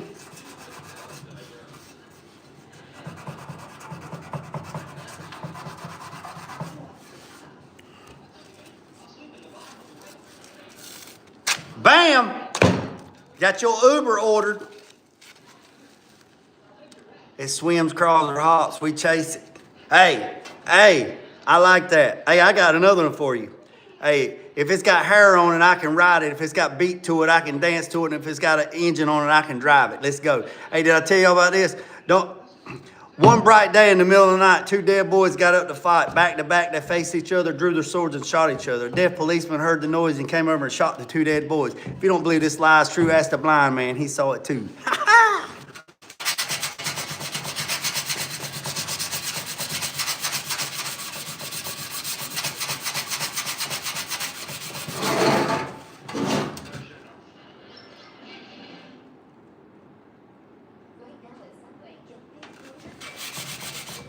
Hey, CR45HB4. Hey, don't worry about it.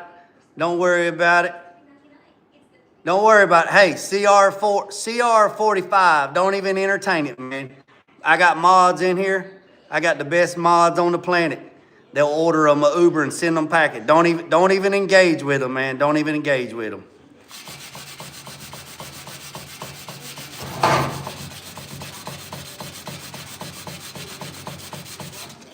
Just let them do their thing, man. Just let them do their thing. The mods will do their job. That's why they're mods. They know what to do.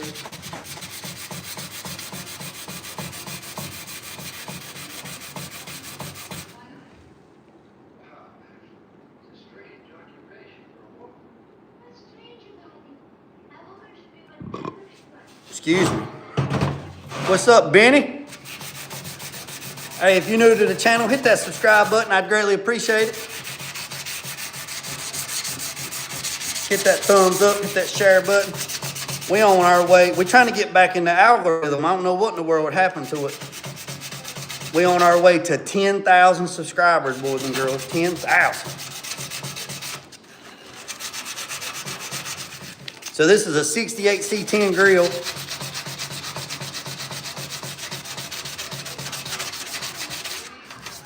Trying to get it all shine, trying to get it all sanded down. This is 180. I got some 180 grip wrapped around this piece of Scotch-Brite. So we're gonna hit this bad boy right here. We're gonna sand it down. We're gonna fix whatever we can find. There's a couple little dings here and there. We're gonna fix those. Then we're gonna wait later on this week.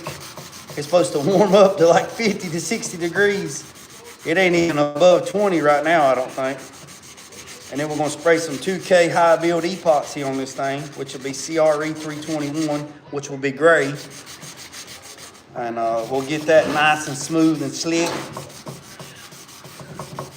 It'll be slick like a beaver, not furry like a squirrel.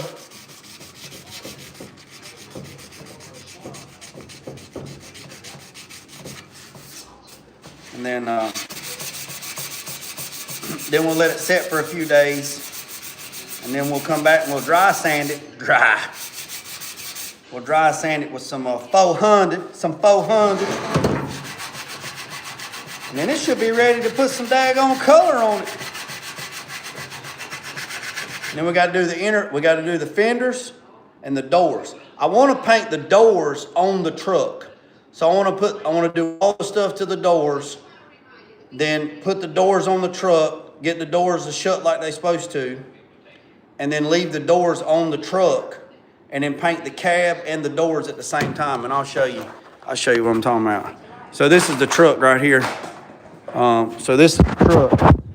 So the engine bay's painted. So we need to paint the bumper. We need to paint it black. We need to paint the roll pan black. And then once I set the doors and get the doors on the truck and make sure everything's good and the gaps is right and all that, which it should be, then can tape up the whole cab and paint the doors on the truck. And just open the doors, and then we just paint it all together. Paint the doors and the cab all at one time.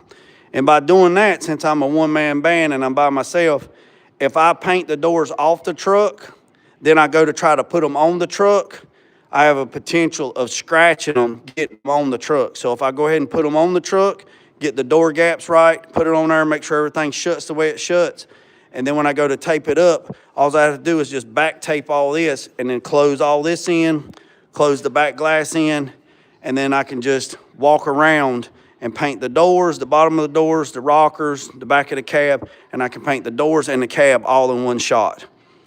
Since this is straight pure black, it really doesn't matter, so it won't work. The bed's already painted. I got to paint the roll pan. The roll pan's right up there. We'll get it down and we'll sand it. And then the inner fenders, and see, that's what I'll do with the inner fenders. I'll paint the grill shell. Once the cab and the truck's painted, then I can paint the bumper. I can paint the bumper and the grill and the roll pan and the fenders. I can paint them separate. And then when they're all said and done, then I can there's an engine cover that I have to paint. I got to paint it as well. And we'll do that. But this right here is, so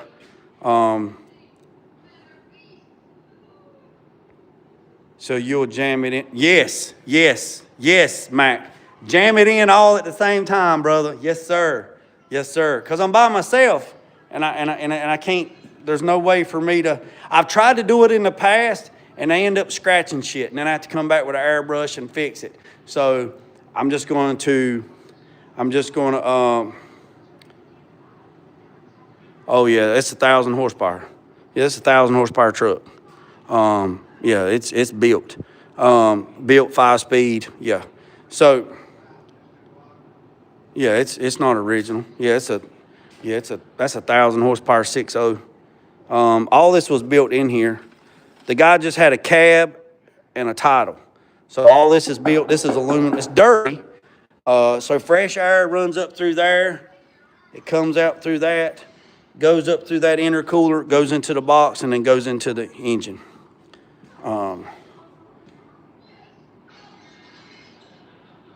So that's a 6.0 that's stroked out at TKM Performance. 1,000 horsepower to the flywheel. It made like 680, 650, 680 to the wheel.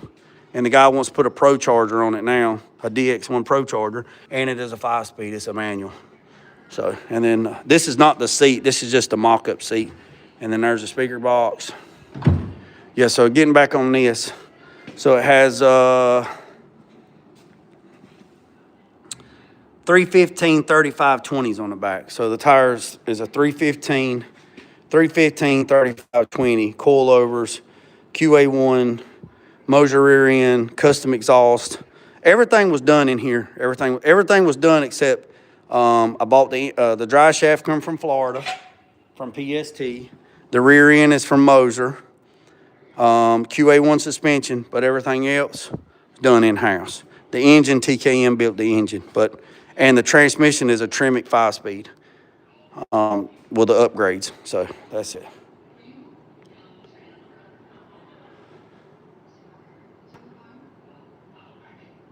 No, it's a street truck. It's for driving. Ain't no racing around here. We take this shit to the road, man. I usually spray the jams and assemble back tape. So that right there is that's a 61 box truck. You have to go back and look at some old videos. Everything in here was built. It's got a custom chassis underneath it, built it in here, front bumpers. It has a 302 out of a 94 GT Mustang in it that's built. Put seats in it out of a Ford Explorer. Did all the bead rolling for the floors. I'm hoping to get back on this soon. Done all these custom seats. Got a custom seat in the back. There's a lot of stuff that goes on. I mean, it's got a custom chassis. Yeah, it's got a custom chassis underneath it. So yeah.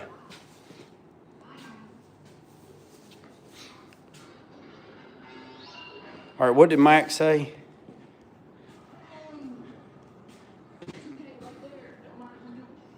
Mac said something. Where the hell did it go, Mac? I usually spray the jams, then assemble, then back tape. Mac, I do that, but every damn time here lately, even if I use the foam tape, I always have a damn line, like a damn transition line. And I don't know why in the world, even when I pull the tape, I go back and spray blending agent to melt the clear in. There's still a little small line, like a real small line, and it bothers the shit out of me. Now I could do that. I mean, I could do the jams. Now I could do the jams and then bolt the doors. You know, I could jam everything out. I could jam the truck out, paint the cab. I could paint the cab and jam it out. I could do the same thing with the doors. Jam out the doors and then just put foam tape on the edge. I could run some foam. I could run some 16-inch fine line tape and then run some foam tape around in there and then spray it. And then when I get done, pull the tape and then spray the blend-in agent and melt the clear in. But every time I do that, there is a damn little line right there, and there's not enough clear on there to cut it and polish it. And sometimes I cut through, and then I have to come back and mix up some damn paint and some clear and airbrush that shit in there.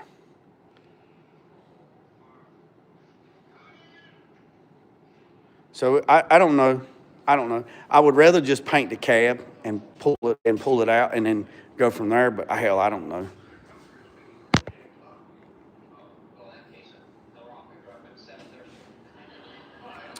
Yeah, they got They got actually Honda Civic, a two-door Honda Civic door rubber will fit into a 68 C10 because a 68 C10 rubber is split in half. So you have to put the seam. You know what I'm saying? But a Honda Civic, two-door Honda Civic, the rubber for the Honda Civic will fit into a 67 to 72 C10 truck, and there's no seam. So you could, yeah, so it goes right here. It slips on right there. So that's where that's at. But see, I know where you're going with it. Why don't you to burn it in behind the seal? Well, if I did, the seal would be right there. And then you put it down there. You still got to paint the jams. So we're talking about jamming it. You know, just paint this. Don't even worry about taping it up. Just spray it and then let the overspray get wherever and then come back and then fine line tape it right on the edge. And then when you spray your clear, pull your foam tape and then on the last coat of clear, when you spray the last coat of clear, wait like 5 or 10 minutes and then pull the fine line tape and the soft tape, pull it, or, you know, the foam edge. And normally what happens is that clear will melt into itself, or you can spray some blend-in agent over top of it and it will melt it in and you won't see it. Yeah, so if this right here was right there, then I wouldn't even worry about it. It's right there though. So I got damn 3.5 3.5 inches right there that I have to burn it in. And every single effing time, I'll have now, and most people don't see it, but I see it. There's a little transition line right there, and you can barely see it. And then when you try to go over it like with 2,000 or 3,000 grit paper, and then you try to polish it out, there's not enough meat on the bone there, and you burn through. So I would rather just spray the doors. I would rather just take my time, spend an extra 2 or 3 hours, spray the doors, jam it out, spray all of it at one time, just one damn time. Door jams, hinges, all one damn motion.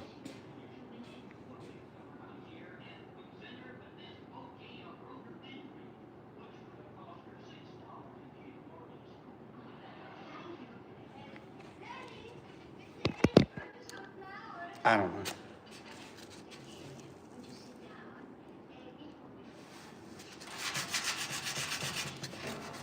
I don't know. We'll just see what happens. We ain't nowhere near ready to spray yet anyway, so ain't no telling. I'll tell you what will happen. The day of, that's what I'll do. It's whatever I'm feeling that day. And I will be live that day, spraying. So.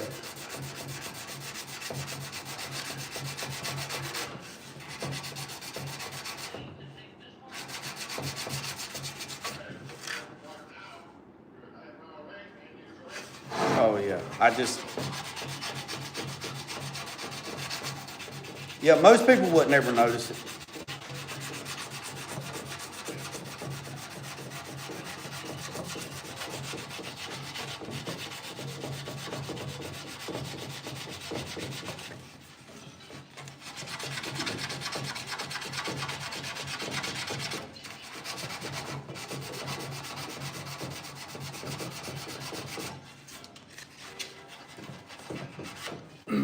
Boy, I sure would like to have one of them lollipop chicken legs.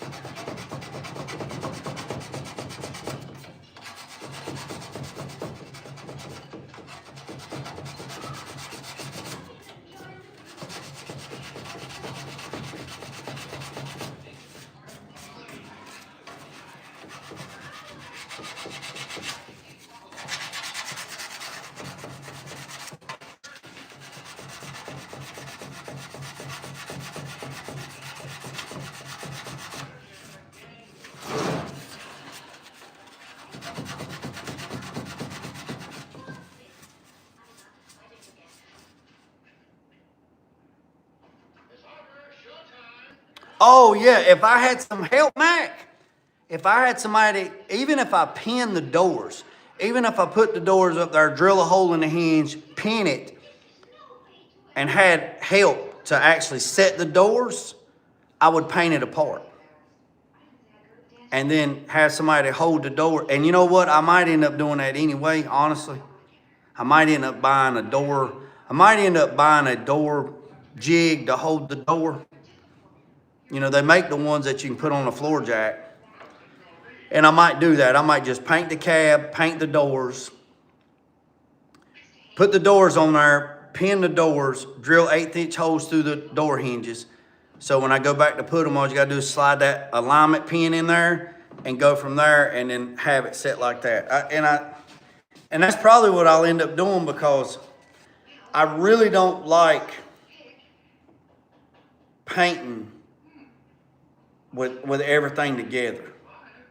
Now, if it was a candy paint job, absolutely. But being straight black, I could set up and paint the doors one day, and then the next day paint the fenders, and then the next day paint the grill, and then the next day paint something else, and then just not have so much stuff in there at one time, and you're walking around everything, you got a chance. I mean, my booth's pretty big, don't get me wrong. It's 24 by 24, but I would just rather have 2 things in there where I could walk around nice and easy. You're not stirring up a lot of dust. You're not, oh shit, back up into something.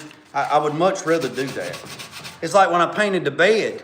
The bed's on the rotisserie, and everybody's like, you painting that on a rotisserie? I was like, hell yeah, I'm painting it on a rotisserie. Painted it, rolled that son of a gun up, painted it, rolled it over the other way, painted it. Hell yeah.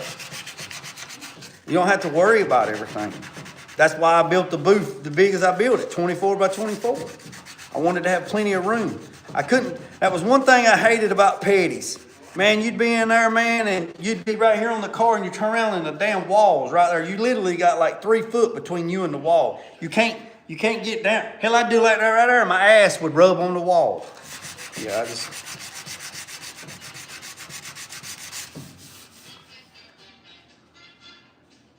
Oh yeah, I know Womack. Yeah, I know Womack.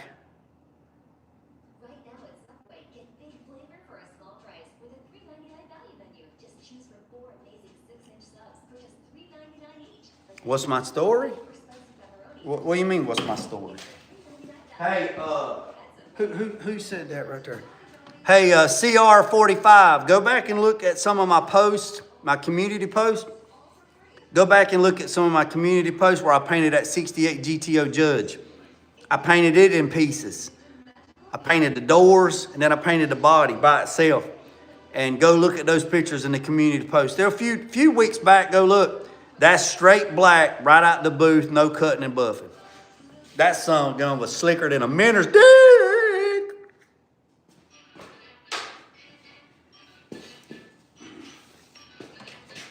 Hold on, let me wash my hand. I got chapstick on my hand. Let me wash my hand. Hold on. Don't want to be putting no daggone chapstick on the car.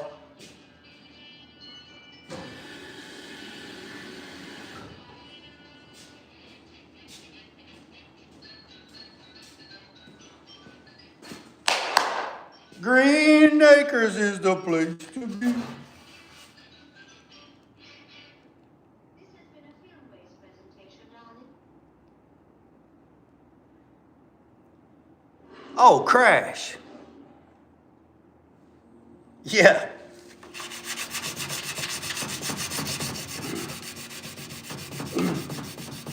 I hope I don't get copyrighted because of Green Acres in the background. Let me turn it down a little bit.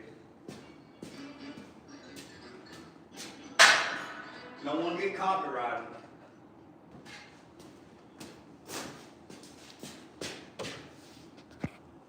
Yeah, right there. Yeah, Green Acres. Look.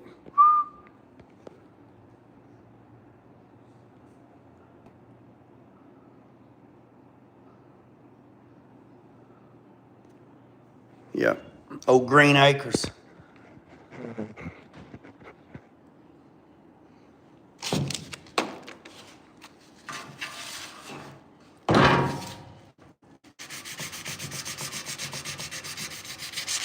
Hey, the books are open for 2026. So if you got a project that you want worked on, send me an email. Right there's the email pin right there. Mike dropped the email and pinned it. If you got a project, the books are open for 2026 and there's a very limited space. I got the 68 C10 and the 61 box truck. I'm hoping they'll be done here in the next little bit, honestly. And then we got the 68 Le Mans. I don't know what we're doing with it. 68 Le Mans convertible. And then I got the 55 Metro van. It's coming. It's an LS swap. It's coming in a couple weeks. But I got the books open. They're open January 1st. So if you got something, big project, little project, bead rolling project, cutting and buffing, paint correction, metal fabricating, rust repair, whatever you got. If you got something that you need looked into or whatever, send me an email. Send me what you got and we'll talk about it and we'll see where we're at. Hey, Mike, I hadn't forgot. Yeah, I was about to say that. Hey, Mike, I hadn't forgot about your toolbox project. I gotta do some more figuring on that, and then I'll let you know. I hadn't forgot about that. I got a toolbox project as well, so I can can weld stainless, aluminum, and carbon steel. Can TIG it, spool weld it, aluminum spool, or MIG weld. So we can get stuff powder coated, jet hot coated. We got CNC machine. We can plasma cut parts out, signs out, brackets, airbag brackets, coilover brackets.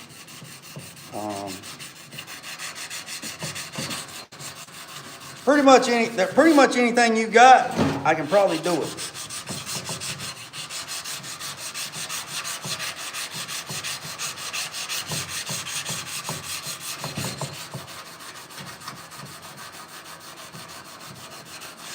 Give a discount to military personnel, retired or active. Also give a discount to men and women of uniform. You know, police officers, firemen, you know, stuff like that. First responders. You know, we got a store. We got a merchandise and a parts store available. It's on the YouTube channel. I'm working on getting it updated, getting some more stuff in stock. Working on tumbler cups, merchandise and swag. So we're working on that too. There's a lot of stuff. Got a lot of stuff going on. A lot of stuff. Tumbler cups that's wrapped. They're gonna be simple. You're just gonna have the shop's logo on it for now. See how those do. Like 22 ounce insulated tumblers. You know, safe for coffee, cappuccinos, whatever. So working on that too as well. Got a lot of stuff going on. Oh, I know, Mike. Mike, I'm telling you, man, it's like a bicycle, man. If you don't ride it every day, she's going to be a little fussy with you when you get on there.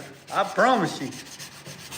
It takes me about 2 or 3 good days to get warmed back up into the rhythm. That's for sure.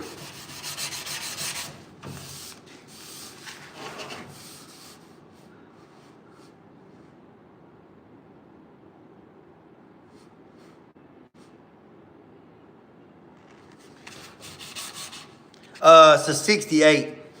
68. 68. It's a 68.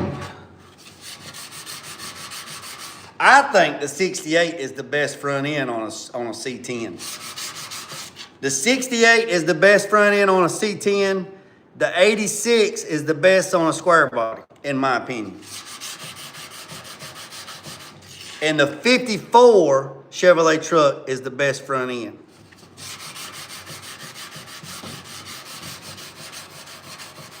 The 54 Chevrolet and the 54 GMC, those are the 2 favorite front ends that year. And then the 68 C10 is my favorite year. And then the 86 square body is my favorite front end.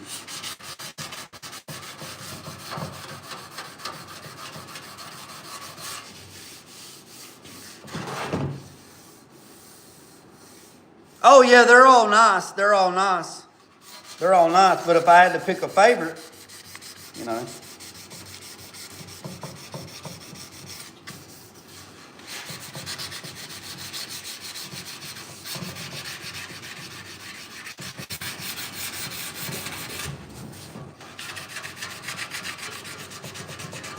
So I got a Facebook page, got a YouTube channel, got a TikTok page. The Facebook page, the only thing I do on there is just post pictures and shorts. That's all I do on there. I don't go live on YouTube. I don't go live on Facebook. I used to go live on Facebook, but at the end of 30 days, Facebook deletes your live. So there's no sense in me going live on Facebook no more. But I got a Facebook page, got a TikTok page, and I got a YouTube channel. The TikTok page, I just got it unlocked the other day, so I'm working on some stuff before I make it public. It's there. It's just private right now because I'm trying to get some stuff situated. I'm trying to link the store to the e-store to it and some other stuff. So once I get all that stuff set, then I got to get 1,000 subscribers on TikTok, and then I can go live on TikTok. So what I'm going to do is I'm going to go There's platforms, there's a software that I can download where I can go live on all 3 platforms at the same time, but I don't think I'm gonna do that. What I'm gonna do is I'm gonna go live on YouTube first, and then I'll go live on TikTok, and then I'll just keep repeating that. And the stuff I do on TikTok won't be the same thing I do on Facebook or YouTube. It'll be completely different. And I'll try to maximize both channels. So that's where we're at on our. I ain't looking for love. I ain't looking for no woman. I ain't looking for none of that shit. I ain't looking for none of it. So don't be sending me no stupid shit. Don't be none of it. I'm gonna swipe and delete and block you. So don't be sending no shit like that. We ain't that ain't that type of party over here. Ain't that type of party. So.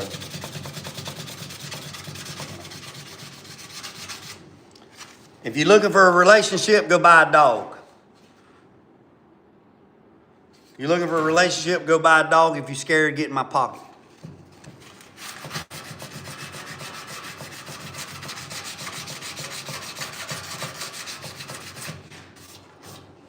Oh, we got the cover that goes over this too. We got the radiator cover. We got to sand that son of a gun too. I forgot about that. We got a bead roll panel that goes over and covers up the radiator, or the radiator, however how you want to say it.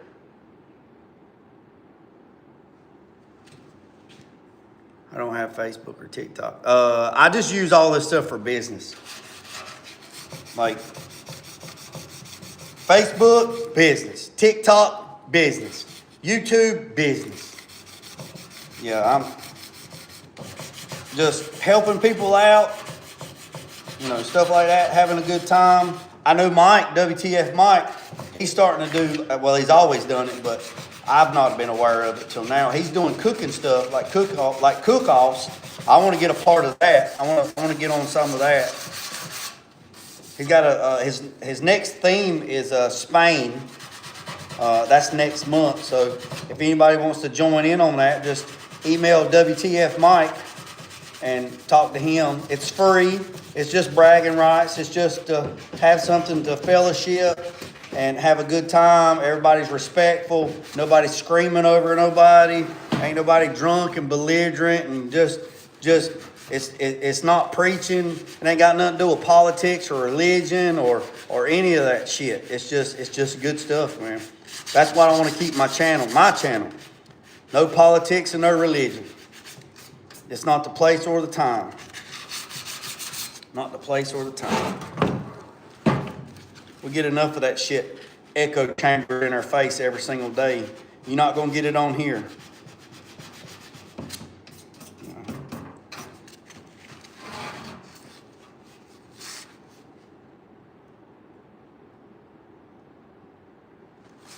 Yeah.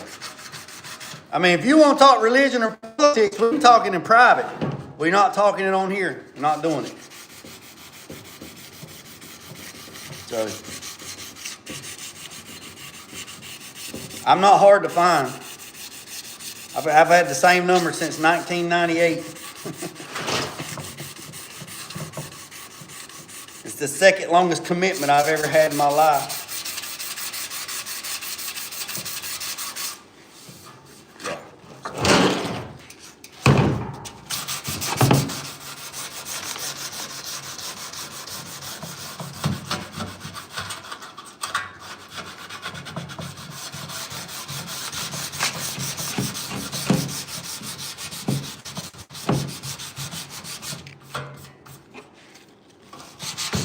I called DirecTV the other day just asking some questions about some stuff. And the lady pulled up my account on DirecTV and she said, I could imagine what her face looked like.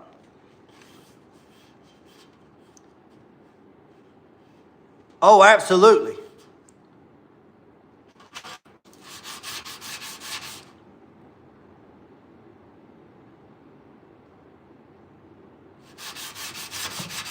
So when I called DirecTV, you know, AT&T bought out DirecTV, but when I called DirecTV to talk to them about some stuff on my account, I can imagine what that lady's face looked like. She's probably like this.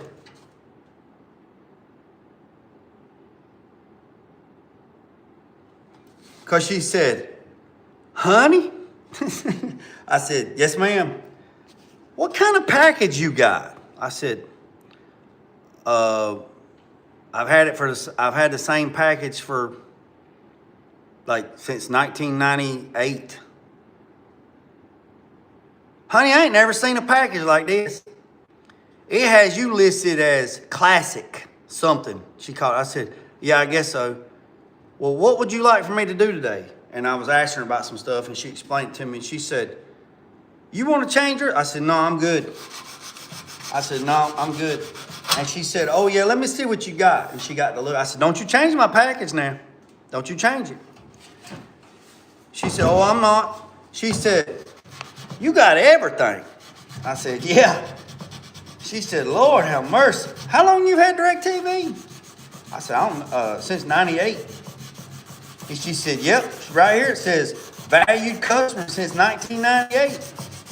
She said, well, what you calling for today? I said, well, I was thinking about canceling my service, honestly, but I don't think I'm going to be able to for these reasons, and I'm not going to discuss those reasons with y'all, but I said, for these reasons, and she said, yeah, I could see that. She said, I could see that. I said, well, I guess I'll just keep it. I guess I'll keep it for another 30 years. She said, all right, honey, you have a good day. Yeah, so I've had the same DirecTV package since like 1998. So DirecTV, so you got, my phone number's been the same since like 97, 98. I've had DirecTV since 98. So those are two of the longest relationships, 2 out of 3 of the longest relationships I've ever been into in my entire life.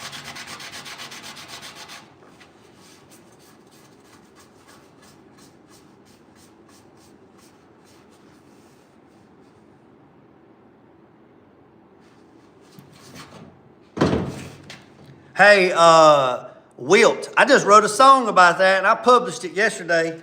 Paid in Scars. Paid in Scars. Hey, I don't watch it either. I watch this right here, this Roku, it's free. And I got Netflix on my phone. That's it. I mean, the reason why I keep DirecTV is another reason. I can't get into it right now, but if I could, I would turn off DirecTV. Boom, gone, just like that. Just poof, gone, out of here, gone like the wind, gone like the wind, gone like the wind. I mean, literally, if I could delete DirecTV, I would do it.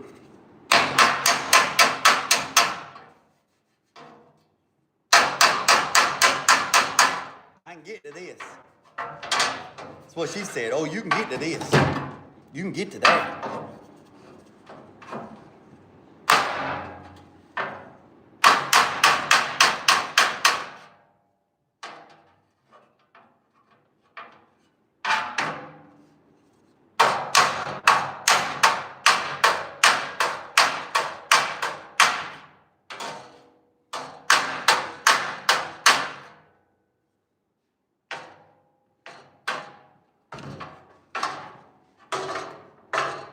I don't know what we got going on right here, but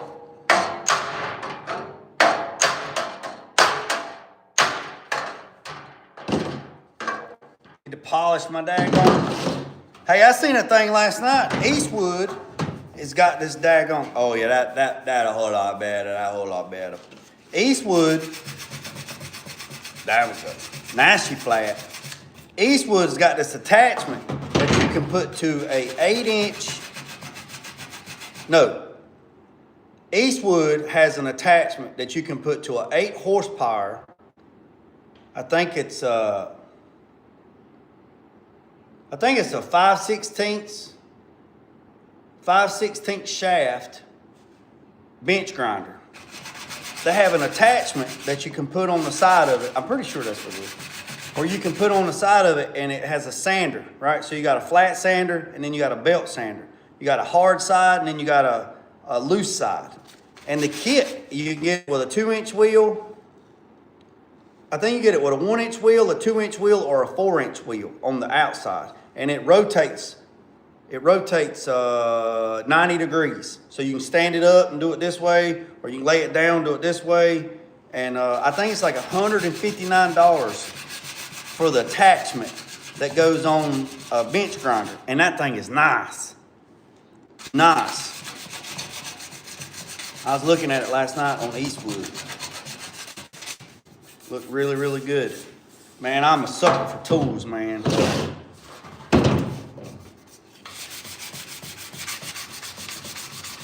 We getting there. We almost there, boys and girls. I got a little bit more spots to do in there, but overall, the majority of it, we about got this thing lit.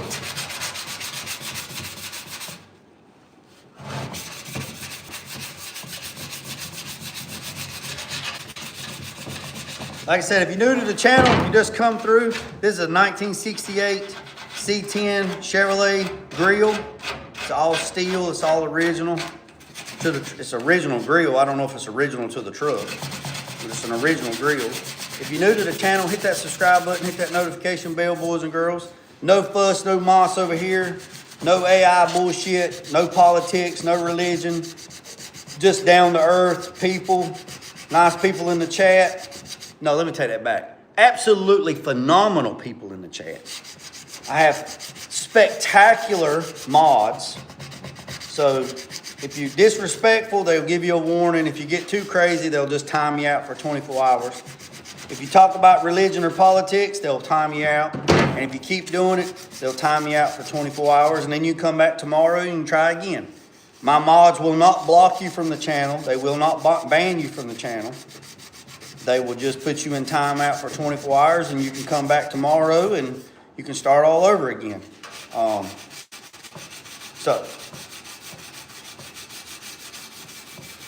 But like I said, I appreciate every single one of you tapping in. I really do. Today is Monday. It's cold here in North Carolina, but it's cold everywhere.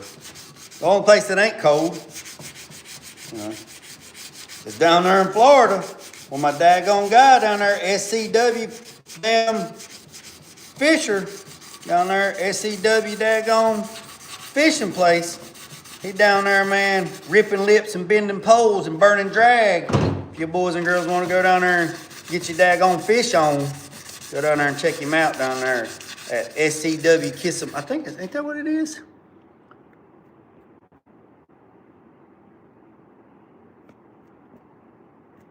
Yeah.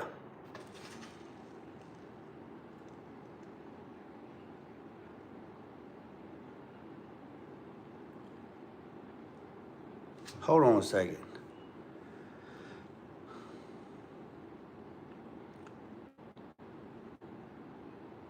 Do you have to weld a lot on that chassis? Actually cut everything off the chassis that didn't need to be there, welded up the holes, and everything was bolt on. Like all the QA1 stuff, it was all bolt on. Joe Bird, JG, are you going crazy when I say this? What? JG, are you going crazy when I say this? Thank you. Say what? What are you saying? What did you say? Joe Bird, you said, JG, are you going crazy when I say this? What you saying? What are you saying? Yeah, SCW Florida. SCW Florida. Thanks, Mike. We keep it real.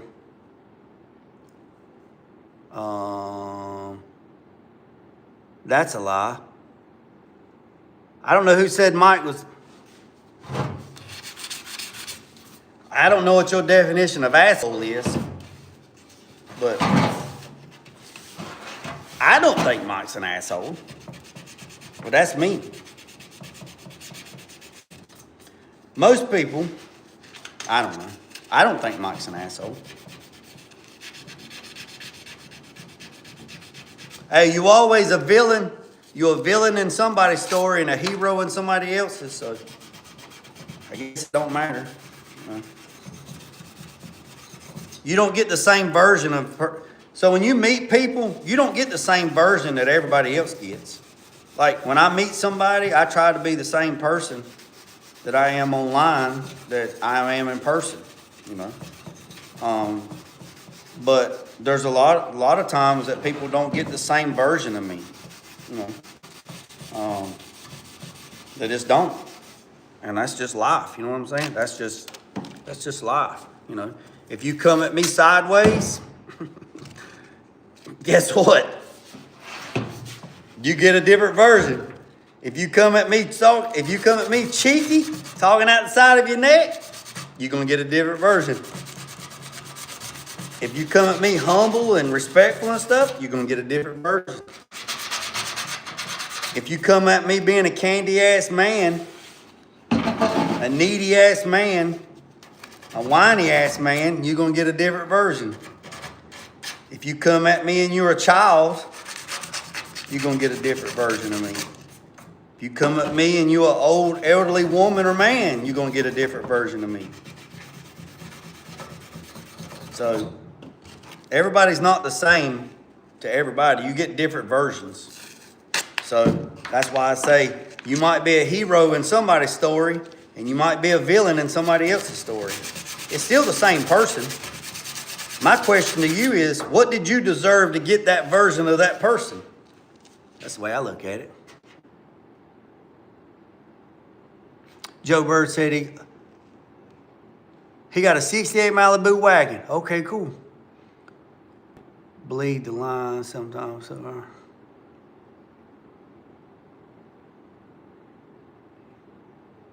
Smithfield barbecue. Oh, it's on your channel. Oh, you come to the right place. You're talking about tractors. Boy, it's tractor country around this joint. Man, there's people around here that spend more money on getting their tractors restored than they do their own daggone. I did a damn 3-wheeler John Deere one year, man. That was crazy. I'd like to do more tractors. I ain't gonna lie to you. Man, they got the Threshers Reunion around here. They got the damn Denton Farm Park thing around here. They got the old-timey days around here. Man, it's crazy, man. People think people are crazy about cars and stuff. Man, people are insane about tractors. Insane. I got a 1940, well, it's not mine. 1940, I think it's a 1942 or 1944 or 45 International Harvester. No. 1943 or 44 Farmall tractor. And that's not mine. It's a long story behind it. But anyways, it's all left-hand drive stuff. Yeah, I think it's backwards. Because when my uncle was alive, he's got the same tractor and everything on his tractor is on the opposite. And he asked me, he's like, why in the hell? He's like, this damn thing's backwards. And wherever, I don't know if it's right or left. I can't remember. So whichever one it is, I'd have to go look at it. It's backwards. Like, it's supposed to be on this side, but it's on this side. It's backwards.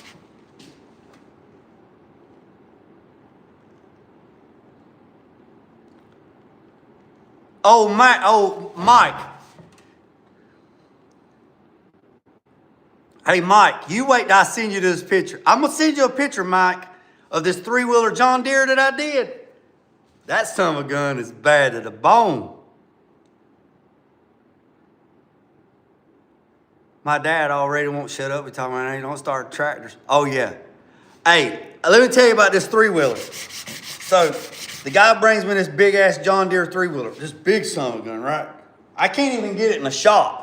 Son of a gun's huge. I painted it out there in the damn driveway, and then I cut and buffed it and polished it, right?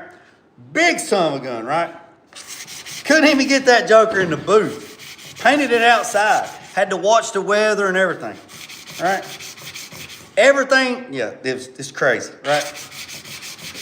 When he unloaded it off the trailer, he was showing me, he's like, you know how to drive one of these 3-wheelers? I said, yeah, it's been a long time, man. It's been a long time, been a long time, been a long time, been a long time. So he's up there telling, he said, now he had this thing built. It had more horsepower. It had more torque. I mean, this thing was like the cat's meow, right?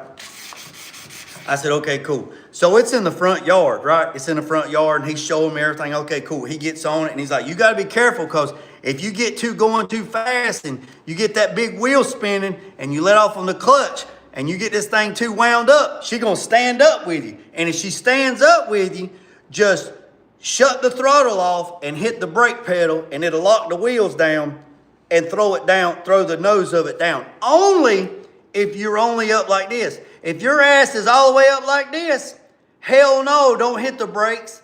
Your ass is going to fall backwards. I said, okay, cool. So he kind of messed with it and popped a wheelie with that thing, and he showed me. I was like, okay, cool, whatever. So I think he was messing with me, honestly. So I'm sitting on the tractor, he's doing this, whatever, and I pulled the lever, the wheels start spinning. He said, all right, now leave it. He said, now get into it. That son of a gun stood up in the front yard like that, stood up. Me, remembering my 4-wheeler days, if you was jumping, I went to muscle memory. So when I used to race dirt bikes and 4-wheelers, and you would jump a hill, if the nose was up, you would throttle it, right? No, take that back. If the nose goes up, you jam on the brakes and it'd bring the nose down. If the nose was down, you would throttle it and it would pick it up, right? So this thing picked up like this, right? And I just throttled that bitch. Boom. And it went boom, and it leveled out. And when it hit the ground, then I pulled it down, that thing, boom, boom, boom, boom, boom. I was bouncing. I hit the brakes. I turned around and looked at him and I said, man, you're trying to kill me, man. He's like, yeah, I had the engine build on that thing. I got pictures of it. I'll post them. He ended up taking that tractor to one of them shows, the Denton Farm Park, or the Threshers in Union, or the old something. And he won first place in that son of a gun on the paint job. And see, they particular, man, you got to spray them the right way. I mean, that's a whole nother world. And then I done a farm all tractor. It didn't have to be perfect. I done it. They brought it to me already blasted. I painted it. I got it in the booth. But I didn't take no pictures of that one. But yeah, good stuff, man. I painted a daggone bush hog for a guy. I painted it John Deere green. I painted a John Deere bush hog for a guy. But I was so busy with everything else, I kind of turned them away. I need to go find them.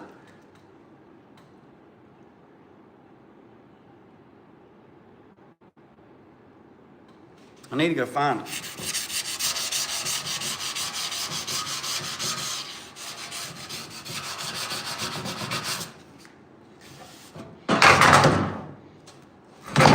All right, boys and girls, let me show you where we at on this thing. What the hell are we talking about?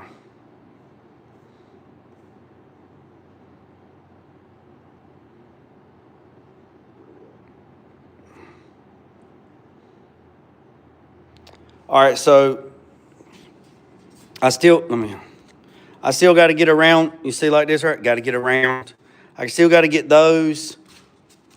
I still got to get anywhere it's shiny. I got to get it. Like right in there, all that shiny.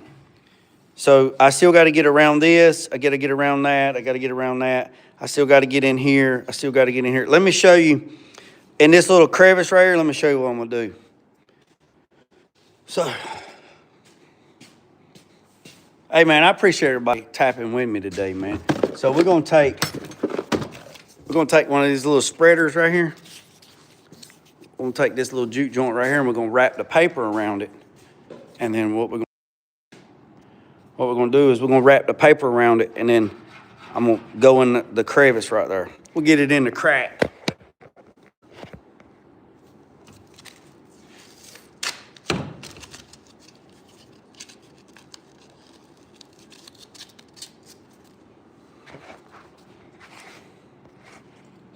So just take it like that right there and just.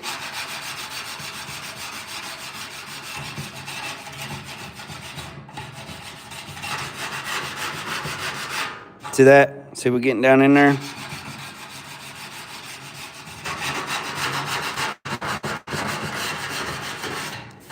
It's not as bad as you think, but I mean it ain't as easy as you think neither. So do that, and see I don't have it all the way to the end. See what I'm saying? So I don't have it all the way to end, so this right here is still pliable, right? So if I need to run it in there like that,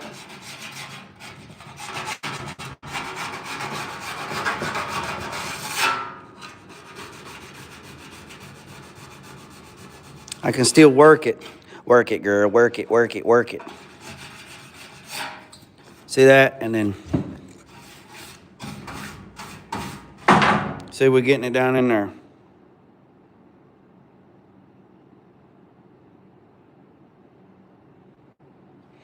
So you got to do that. Same thing with this right here. You can hit that crevice right there to get that. Now most people will just say hell with it and they'll spray it. They'll put like a adhesive promoter down and they'll spray it and they'll be fine with it. I mean, if that's what you want to do, that's what you want to do. You know, I mean, you do whatever works for you. I don't do that. I get it sanded. You know, I was taught if it's shiny, keep sanding. Same thing. You go to wipe your ass. If you wipe your ass and you still see shit on the toilet paper, keep wiping. You know, keep wiping. Keep wiping. You know, Freddie Carson said that one time. I'll never forget it. I was in Utah at a paint convention with Freddie Carson, and we were doing some stuff. And guy says, "Is that good enough?" And he's like, "Is it good enough?" He's like, "Yeah." He's like, "It's still shiny." He's like, "Yeah, but I scotched it.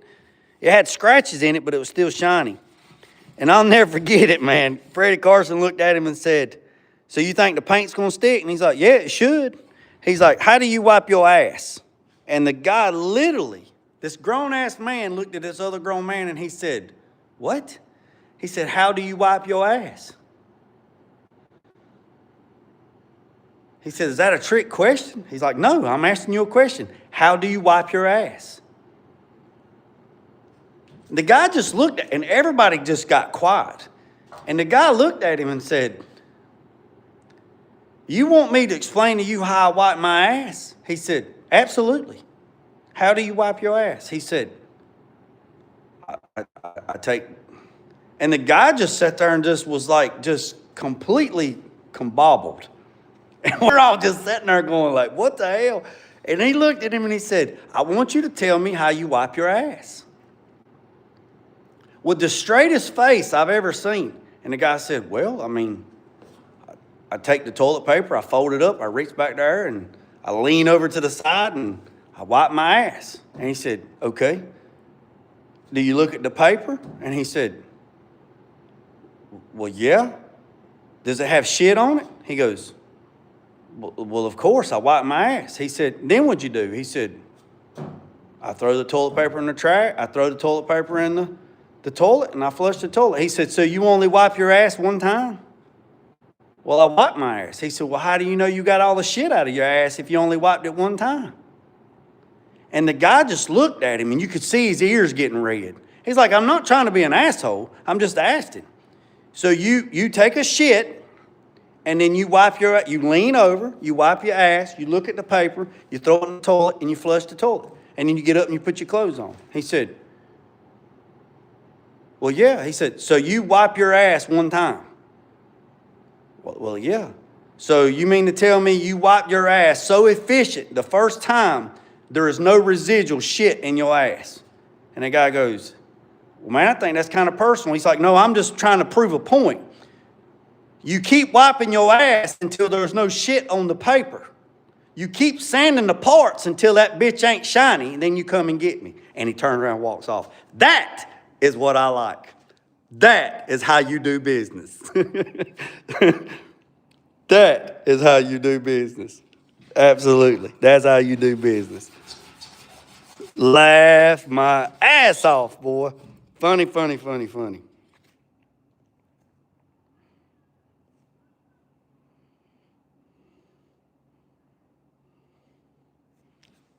What, y'all talking about damn tractors up in this juke joint?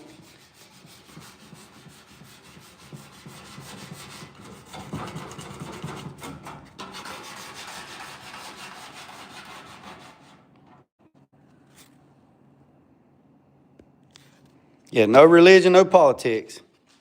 Man, I got so many damn stories, man. I got stories of Richard Petty. I got stories of Charlie Hutton. I got stories of Gene Winfield. I got stories of damn Shorty from Iron Resurrection.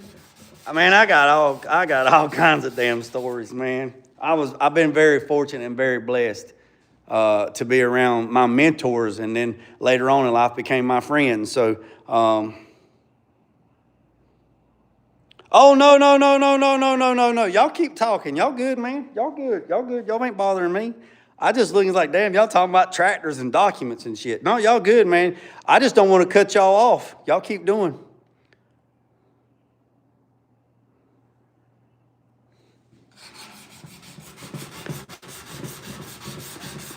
I got so we at 177. So in about 5, we're gonna go to 180. We're gonna go to 180 minutes, and then we're gonna end this live. So if y'all got any more questions or exchange information, y'all need to do it right now, and so y'all can keep conversation going on tractors or whatever y'all got going on.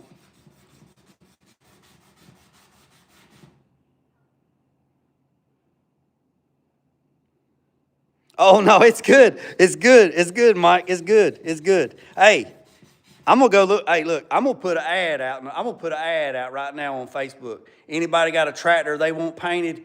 Bring it down here, schedule it. Let me get it painted. And I'm gonna do one just for you and your pops, Mike. I'm gonna see if I can get me a damn tractor down here and make your daddy just gnaw at the damn bit. Be like old Cujo over there salivating on a daggone Alka-Seltzer over there foaming at the bit. Get a damn tractor in here.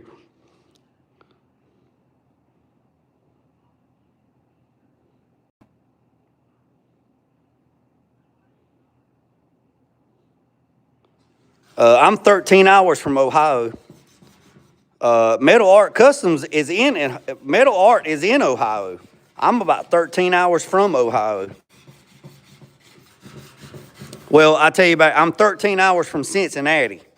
How about that? I'm 13 hours from Cornfield Customs. That's how I do know that, because I want to go take one of his classes.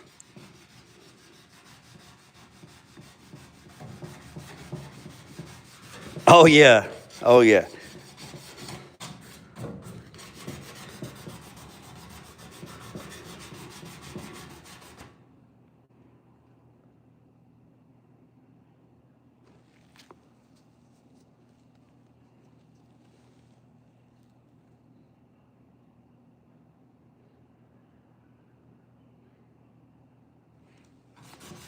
Yeah, so yeah, I'm 13 hours from Cornfield Customs. So I don't know how far I would be from Mac. It depends on if Mac's on the west side or the east side.